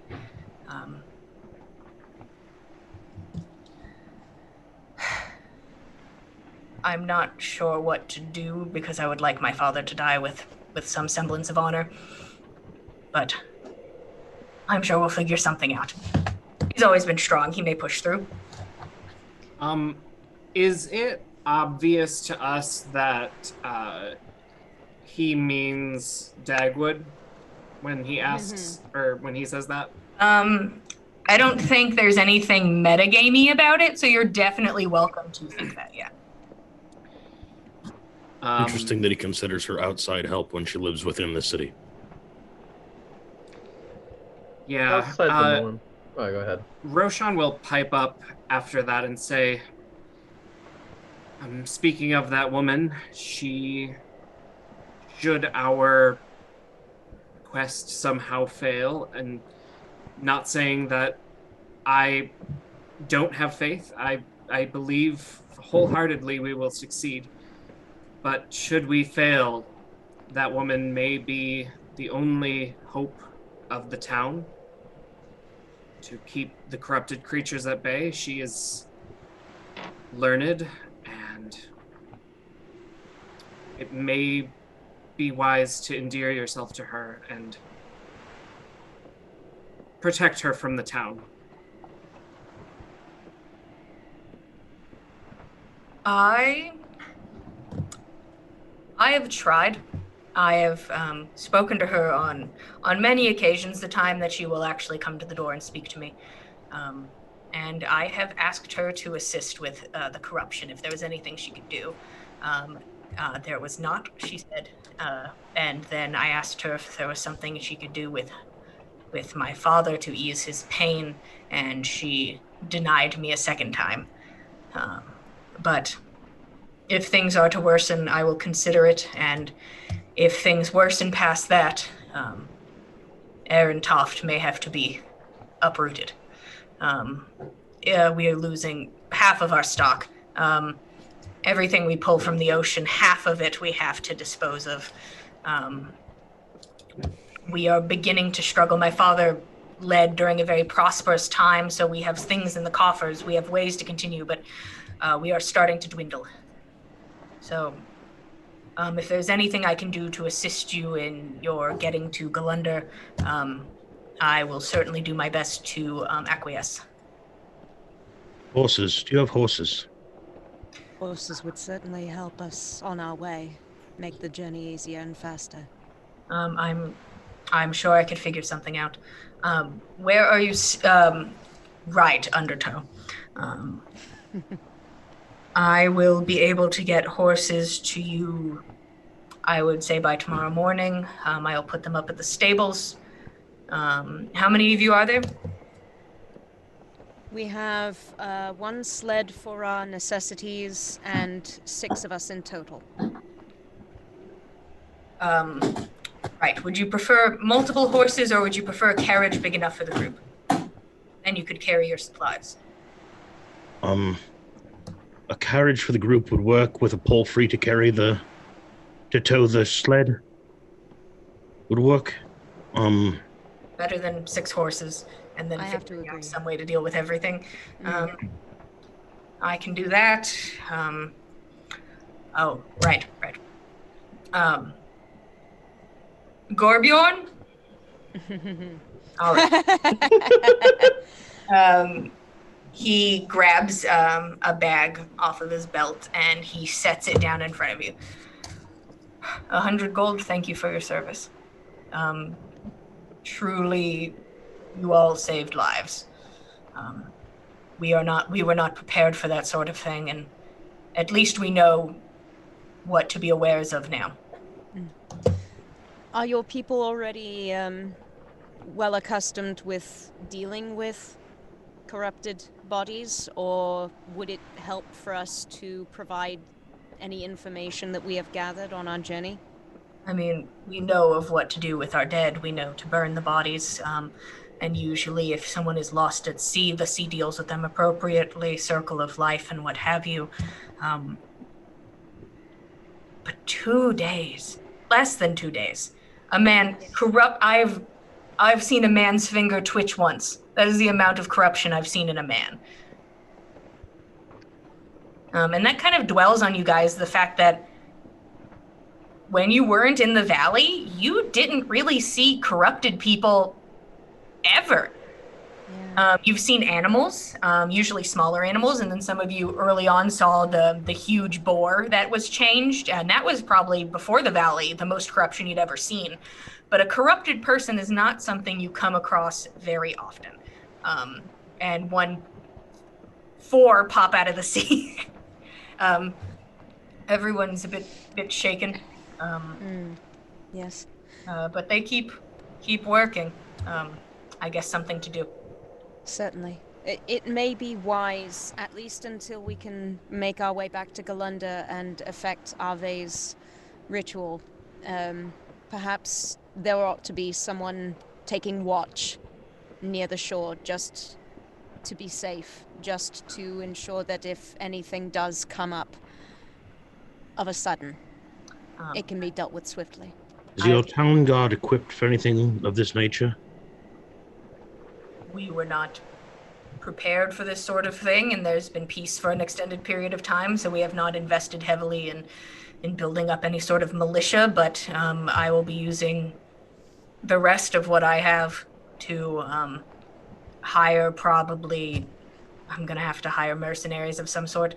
Nobody in town is really super equipped for that, and if they are, they have other responsibilities, so I'm going to have to bring people in.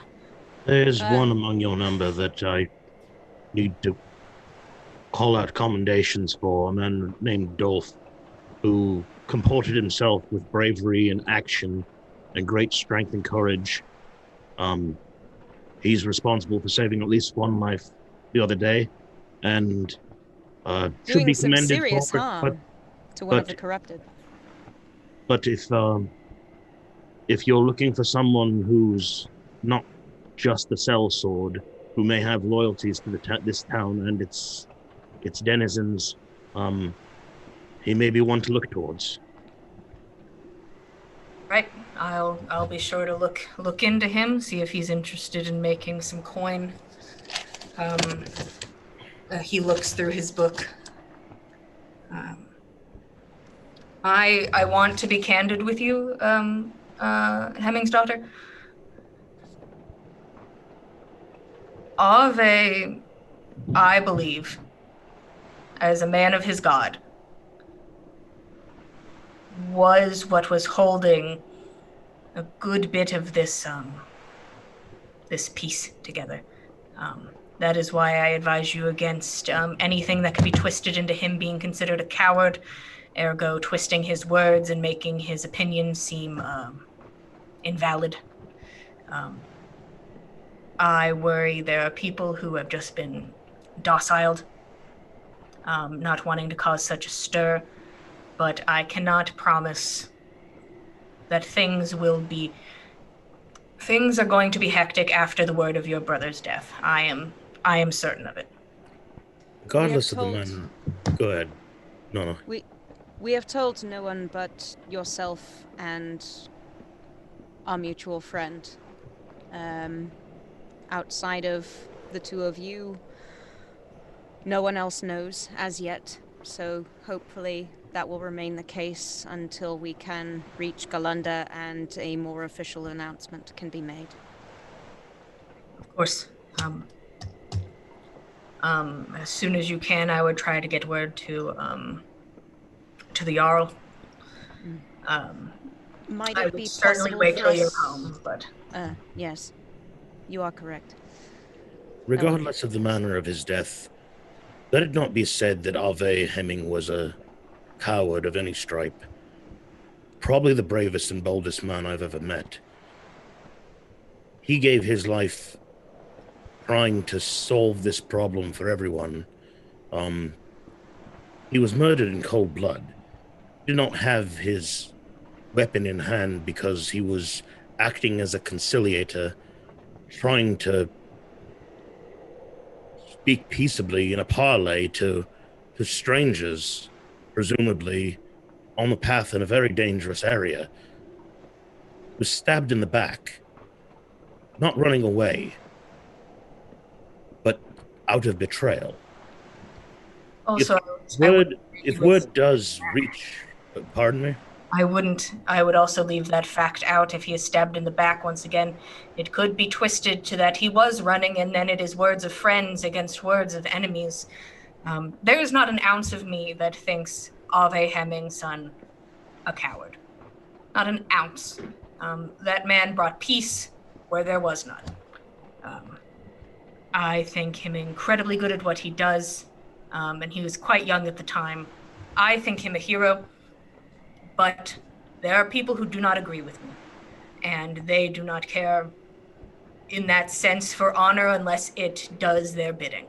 They will smudge his name, and they will make him seem as a coward who ran from combat, died without weapon in hand, died a coward, and was not accepted into Valhalla.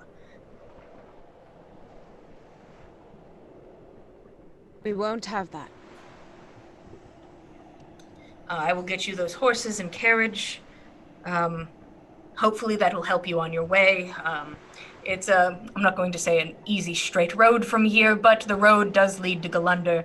You shouldn't have to do any off-roading. You'll hit a couple places on the way. You should be able to resupply. You're in a good spot. I do not want to know from which way you came, but I will do my best to get you home so that we continue to have one. Of course. And we will make all possible speed. We want for this suffering to end as quickly as possible. Perfect. I honestly was just expecting to give a man a bunch of coins, but a solemn day indeed. I'm not sure I have much more to say. If you had questions, I'm not sure if I have answers. I will tell you I am full of many questions, but I think it is best I don't know those answers. I hope you use your coin well. You do not have to spend it on the horses except for feed and care at points, but I will provide the cart and horses. Thank you. Do you have news of the road en route to Galunder? 1 moment. He starts to look through his notes and he flips to another section. We try not to go too far south, but there have been some encounters with raiding parties along the road. Hopefully a large party such as yourselves, you don't have many supplies on your person. Hopefully you will not be something that would be hit, but as you have told me the places you have been, you would be a formidable opponent, but I would not say the road is safe.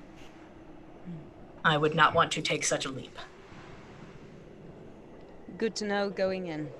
We do appreciate that knowledge. Do you know anything of what villages along the way may be able to offer us trade or a place to rest? Basically, I think if you hit anything with people in a building, somebody will set up a shed for you. I can have Sosa or one of her men run down a map to Undertow with any information I may have on the towns you will pass. Best I can do to help to speed up your travels. That would be very helpful indeed. Thank you. You are, now that I stand here, you all are starting to look quite familiar. I do recall seeing you as I was leaving Dagwood's home. You didn't see me in the best of sorts, and I apologize for that. She knows how to poke at me.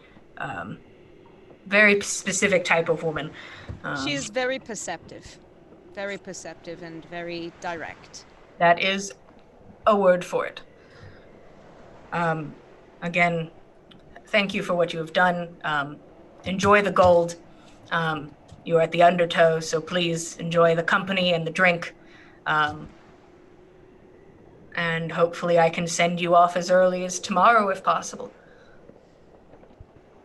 If possible, yes. I don't believe our business will keep us much longer in Galunder than tomorrow, if anything, possibly another day, but I rather doubt it. All right. Thank you for the information. When you announce your father's, excuse me, I'm sorry, your brother's death, please send me a notice as well, just so I know when I may start preparing. I cannot promise I will be able to make it out to Galunder for the funeral. I'm not sure how you're going about it, but I am sure you'll be getting some visitors to an extent. The man knew many people.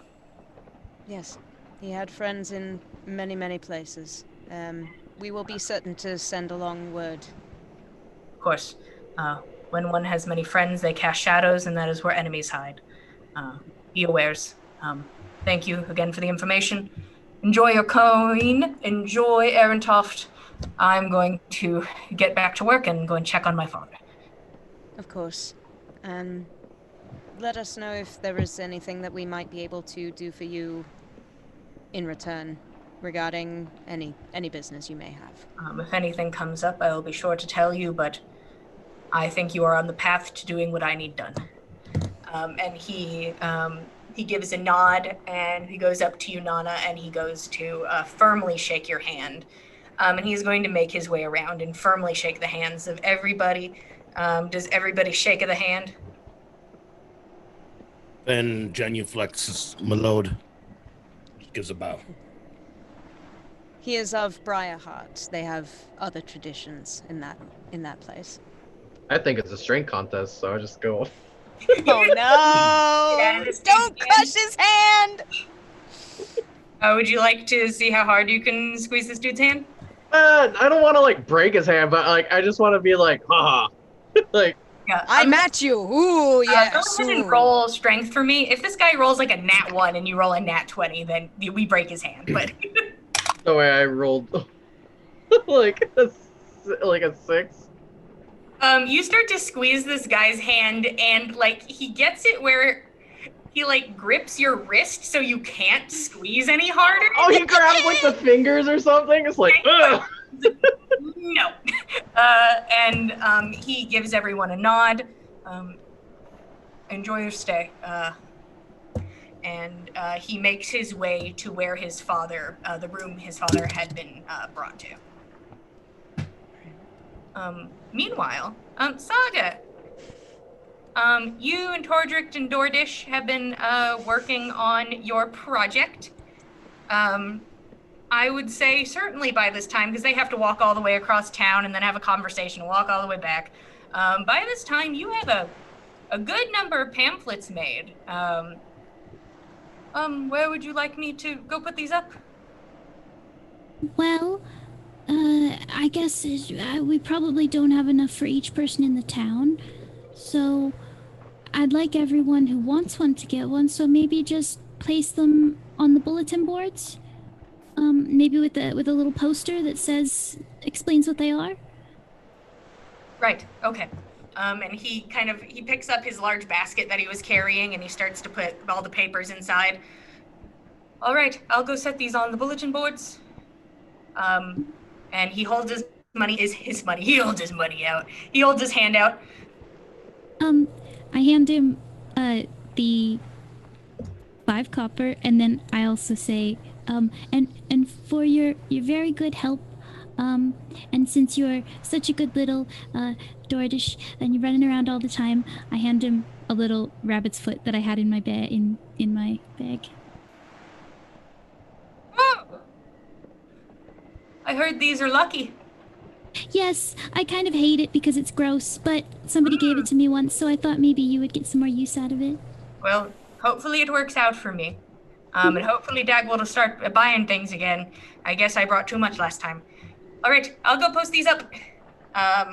And with his big basket, this little kid just like runs out. And he starts to run around town and starts to place these up on bulletin boards. And probably as the rest of the group starts to head back, you probably walk past a bulletin board with a hand-drawn notice of looking for happiness, like find Lady Satyr, and then just a bunch of the symbol and then a bunch of shocked birds. Yep. There's some questionable phrases and sayings. Yeah. Dordish makes his way out. Saga and Tordric Looking for a have been good very time? industrious. Call Lady Satyr. Tordric looks at you for a moment. And then he kind of like pats you on the arm. Like, he wanted to pat you on like your back, but he like just sort of pats you on the arm. I'm sure we'll see him again. Yeah, I think we will. It's just sad to see someone go. I'm always worried that I'll never see them again, or I'll forget or something like that. But Well, if you forget, I'll make sure to remind you. thank you.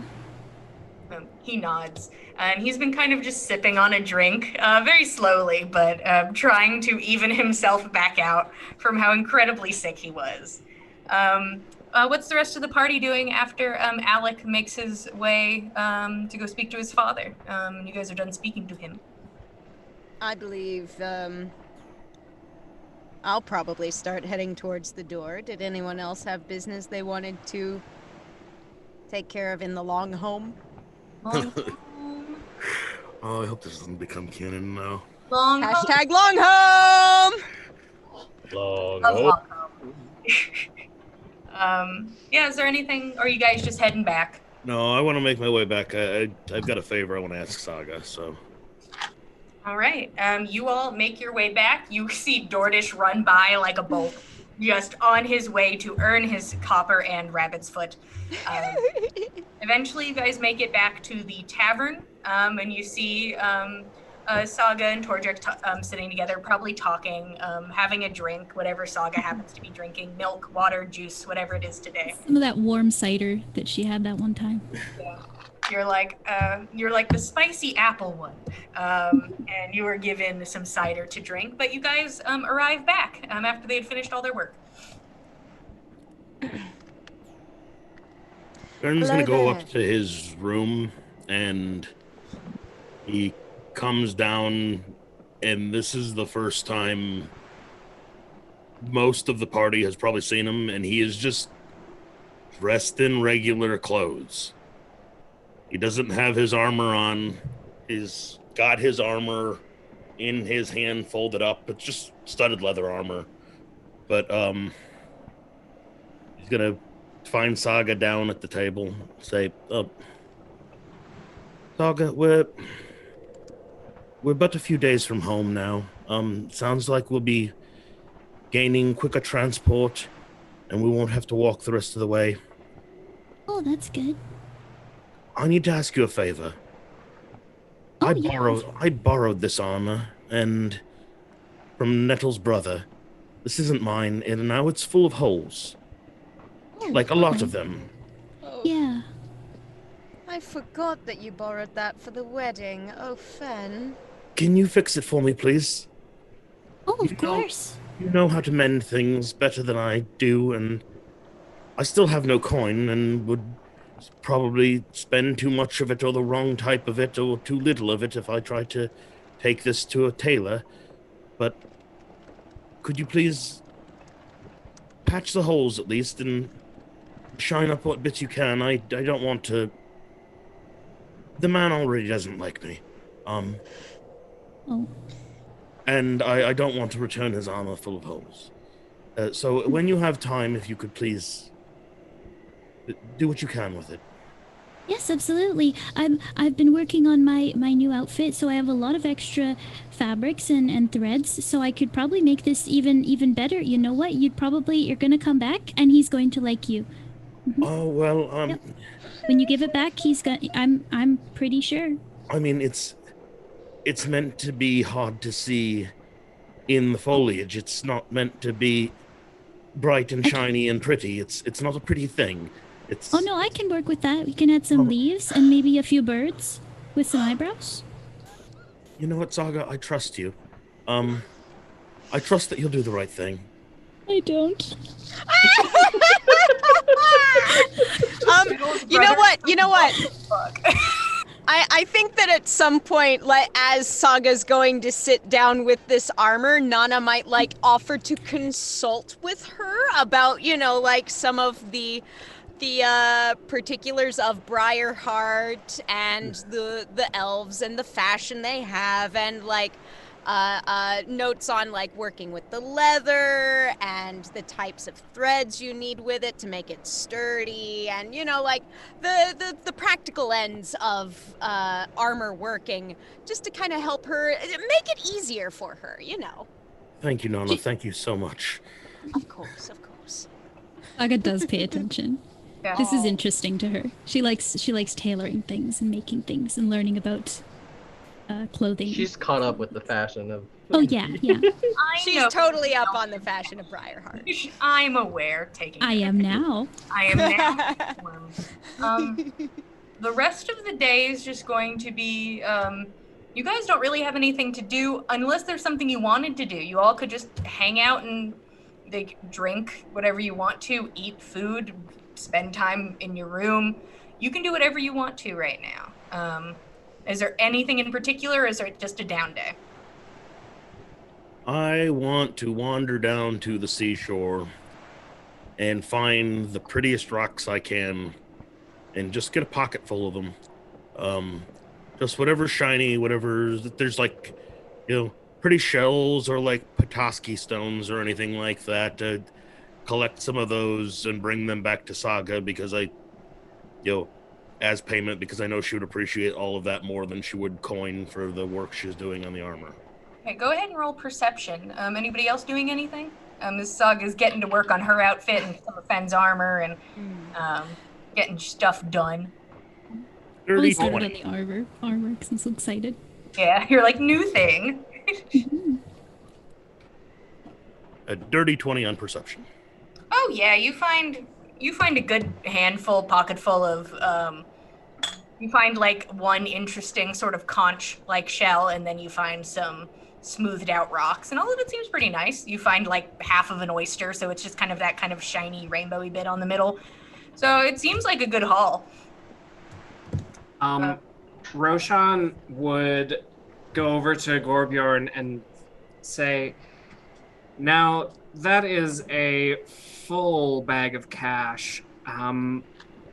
I think we should celebrate. How about we order one of everything on the menu? Celebrate the local fare. Okay. And he will literally take that as one of everything. So he's gonna get like one of food, one of drinks, and then one of each kind of pin. Like I would say to do this, you probably go through, to get one of everything. My brain's like, aggressive math. I'm going to say a solid, let's go with 10 gold. Just for the fact that she's like, I have to put myself through this and actually get everything made. So for 10 gold, you get one of everything. One of every drink, every snack, every meat, every dish is put upon your table. Can I have all the pie? There seems to be a meat pie of sorts, and then there seems to be a pie that is... Rhubarb. It seems to be some sort of like multi-berry mix. You don't know what berries exactly, but it is berries. And then how many pins did he order? No! There's just 10 people like sitting at the table next to you guys, like. Help yourselves. Enjoy. We're celebrating. The woman that you had spent the night with, Nana, sits next to you and takes one of the drinks and kind of strikes up a casual conversation with you. Fenn, you come back and see that there's a bit of a smorgasbord of food and people. You see Everless, who's sitting near Saga, and he's like, so if you do this with the pie, and he like opens the pie and then puts like a piece of cheese inside of it and closes it. Try it like that though. Wait, did he put it in the berry one? Yeah, it's in the berry one. But what? Yep. Trust me.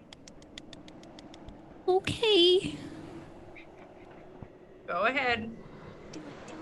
It's kind of like the setup of people who put cheese on their apple pie, but definitely a lot sweeter. I'm imagining like a brie berry tartlet type of thing. He's like, how is it? You know, it's actually not that bad. That's what they tell me. What? Why don't you eat it? Oh, I thought it sounded terrible, but everyone seemed to really like it. Oh, okay. Well, that's all right. Amazing. I'm a good guinea pig. He seems satisfied that he's setting you on this path. Come in with your prizes. You see Saga eating cheese and pie. Amazing. Amazing. Is that the guy that showed me that? Was that the elf that Yes. Fen met? Okay. I'm also gonna just ask him a few pointers on the armor as well, since he's an elf, and so elves are like all use the same armor, right? Wow. Ooh, I don't- cinnamon roll needs to I don't- learn. I don't know. Very I don't chill know. about it. So this armor is for a wood elf, and you can tell because. And he starts to he opens it up and he shows you like the stitching and like talks about the type of leather used, and kind of goes into detail about the designs on it, about how they differ from the armor he had seen from his home. Oh, okay. She getting educated. By this time, it's gotten a bit later in the day. The sun is starting to set. As you guys, it took forever to get all this food out, first of all. The drinks came quick, and then the food eventually came. Fen, you get back inside. You walk past a good number of people who are just now out and about existing because work's done. And as you guys are inside, you hear a sound from outside. It sounds like, it's like,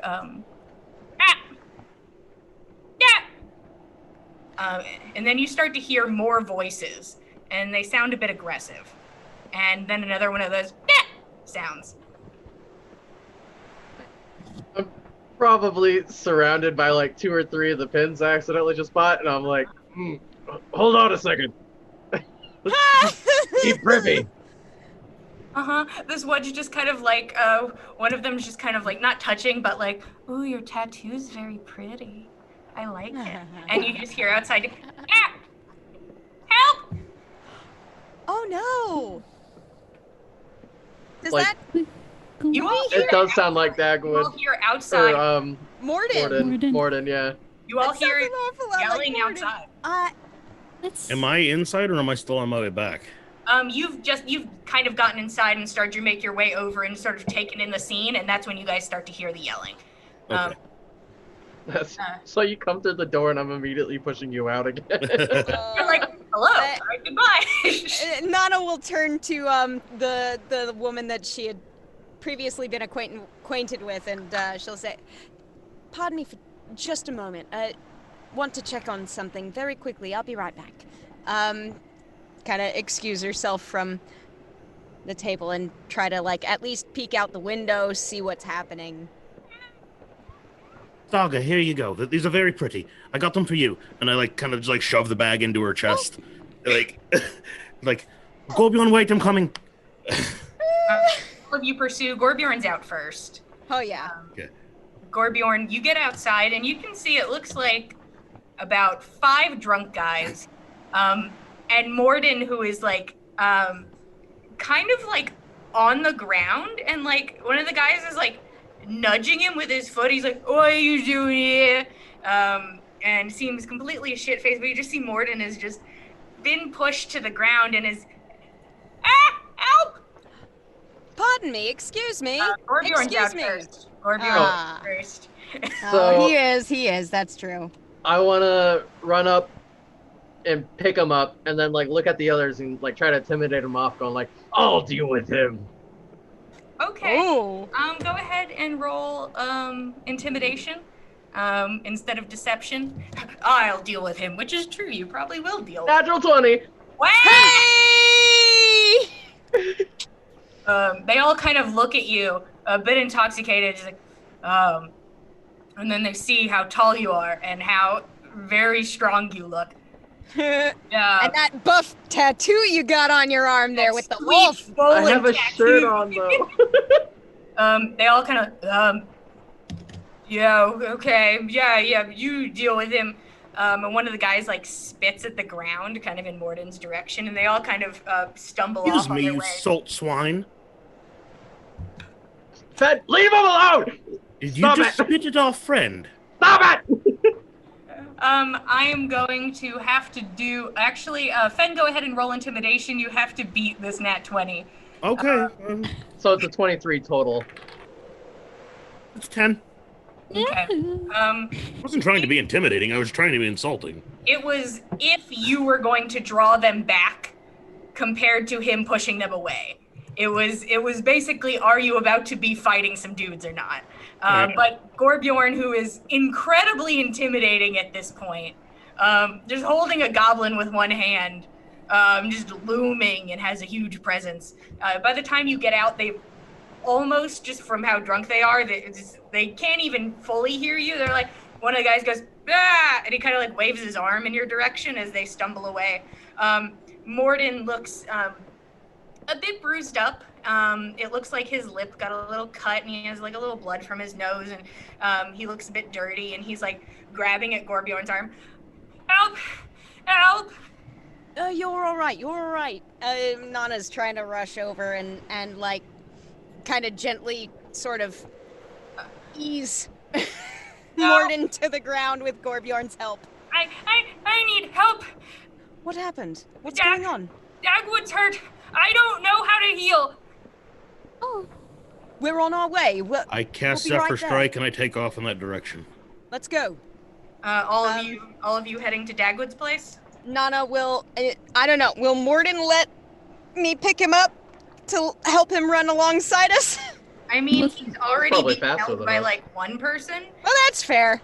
So if he's just picked up by a different person, either way, you guys start running forward towards Dagwood's house. Fen leading the charge because of Zephyr Strike and being incredibly fast. Very fast boy. You all run forward. And just assuming everybody comes, somebody's welcome to be like, you guys got it. But I mean, can we like ask for Tordrick to come with us? Oh yeah, 'Cause he's Tordrick will come with you because you know he also knows how to heal. Some of you guys can heal too, but Tordrick's like, oh, healing, and he's out and away. He's in the back, but he's doing his best. You guys get to Dagwood's house, and it is just dark. The sun has set, and you can see when you get to the house that the windows look like they've been completely blown out. Any of the wood or fabric that had been in front of them now lays in front of the house, and you can see from inside the house crackles of energy, snapping like lightning from inside. And there is a rush of wind and energy, and you see people that like started to come this way, about face and fucking leave, as they see this sight before them. And he's like, inside, I don't know what to do. We'll help. We'll help. It'll be all right, Morden. All of you run inside. I'm gonna try and get up on the balcony and go in that way. Okay. You head up onto the balcony. The rest of you burst through the front door, which Morden did not really close on his way out because he's like, I don't know. You get up to the balcony, and inside you can just see this from like that has a bit of glass in the door. You can see this just gathering of energy that seems to snap and hit against walls. From there, you can see that the room looks like it's in complete disarray. The rest of you run up the stairs. Fen, you get in there a few seconds before everybody else as you kind of push your way through the door. This one's actually locked, but easy enough, I would say, because her house is not, well tended for. You are able to get inside. The rest of you run up.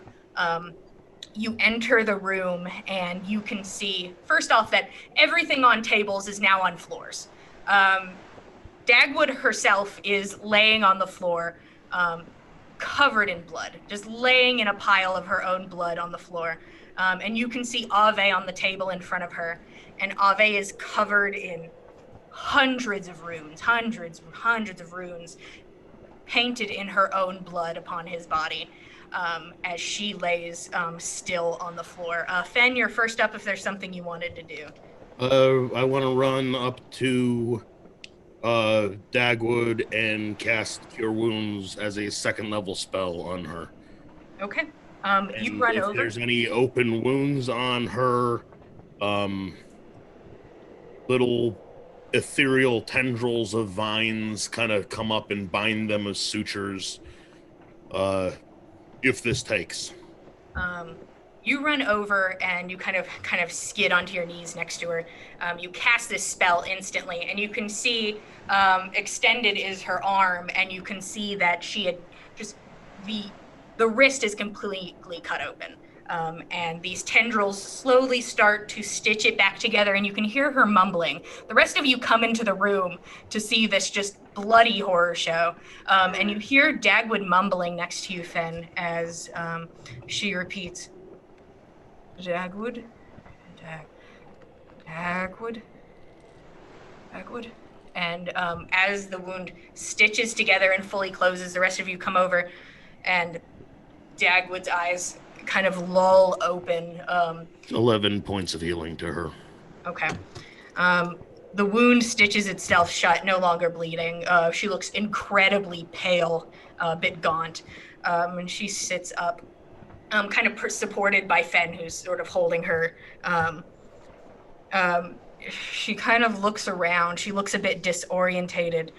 The second you heal her, the energy in the room stops. Like, you guys entered the room and the energy's like hitting at walls next to you. And the second she is healed, the energy stops, and the things moving about the room, kind of the papers flutter to the ground. And Dagwood tries to focus, and Dagwood's eyes begin to water. I'm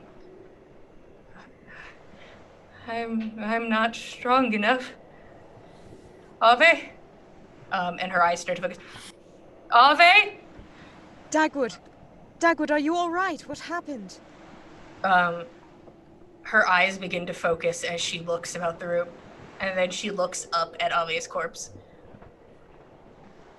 And she starts to cry as she sits on the floor. I wasn't strong enough. I had to give lifeblood. Would a piece of a god take any less? I didn't finish. Couldn't finish. I'm so sorry, Ave. And she looks over to Ave. And Roshan, you look over to Ave's body, covered in Dagwood's blood. And the room seems to slow a bit. And you see standing across the table from you a shadowed, silhouetted figure. And you hear a whisper against your ear. Finish this. 1 rune worth of lifeblood. Is he worth that cost? I'll guide your hand.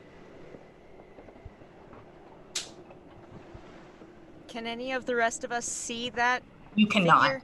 None of you do. All of you are talking to Dagwood. You don't see anything about this.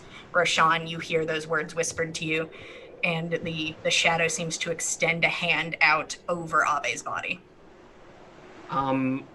Roshan will nod and move over to the body as quickly as he can. You move to the body, and you see that there is a small knife on the table, already, it seems wet with Dagwood's blood, but it sits before you. Gorbjorn, were you going to say something? I was just gonna say, the moment he saw like arcane energy going around the house all crazy, he probably would have been scared and ran back to the bar. Oh, Gorbjorn stops at the front door and he's like, fuck that. I mean, but the rest of you inside, you're presented with this knife, Roshan, and the shadow kind of moves its hand onto your hand. I'll guide you. Roshan will be open to being guided. You feel your hand move down onto the knife and you grip it. And you take it to your other wrist and slice across it. The hand slates with yours, leading your hand over Ave's body into a spot that you can see in the center of his chest that is blank without blood. And not knowing what you draw, not knowing what it is, your hand is led by the shadow and draws out a rune on the center of his chest. taking a glance away from Dagwood, you do see now what Roshan is doing. And Roshan, you finish the rune, connecting the edges to each other, a piece fully put together, that you know that this is what Ave wanted. You are instantly filled with reassurance. And after you draw this, the shadow seems to move from you and is gone, and the world comes back to you, and you can see everyone around you again. Roshan, are you all right? No. I'm fine. Did it do anything when I did put the rune on his chest? You look to Ave's body, and you can see slowly starting from that point at the center of his chest, the blood begins to illuminate blue, and a shine emanates from it, which moves across his body. At this point, just currently, Dagwood is just kind of laying on the floor sobbing as this moves across Ave's body. And Nana's trying her best to kind of like comfort Dagwood, like hold her arm, hold her hand, whatever will help, but she's transfixed by this blue glow, and she's like, is that how this is supposed to look? Is that supposed to happen? Dagwood props herself up, just face now kind of smeared with blood and tears as she looks up, her eyes wide, and she smiles. And that is where we are going to stop for today! Thank you all so much for being here with us today and watching On the Backs of Gods, episode 23. We truly appreciate you guys being here. We love telling a good story, and boy, do I love a good cliffhanger. It just seems to be the world I live in. If you want to keep up with us or see some art, some beautiful art of all the characters, you can find us at Backs of Gods on Instagram and updates on Twitter. We also have a bunch of other shows over here at the Dice Cult. On Tuesdays, we have Legends of Theia, which will be with Frank, and hopefully Frank comes back to us and we can have Tordrek back in our lives. That would be so nice. Fun on Tuesdays. Abby, what happens on Wednesday? Well, on Wednesdays there's Rolling, and next episode we're going to go talk to Egg. Yeah, that didn't happen. Last episode we had technical difficulties. This episode it's gonna be fine. This episode's It'll be have fine. less It'll be technical fine. difficulties. We're No gonna fix hitch. it. And on Saturdays, we usually have our spooky Saturdays. You know, sometimes you got to figure out your life. What are we doing? We may be having Call of Cthulhu. We may be having a one-shot. We may just be living our lives. But if you're in for something maybe a little bit spooky or maybe just a fun one-shot, it's going to be a surprise. We'll try to announce. Come over on Saturday and take a peek at it. We will be back next Monday, like we are every Monday, at 7 p.m. Central Standard Time. Once again, we really appreciate you guys being here with us, telling a fun story. It's real great. And thank you guys, and we'll see you next Monday. Goodbye, everybody. Bye. Goodbye. Good night, all. Thank you for joining us.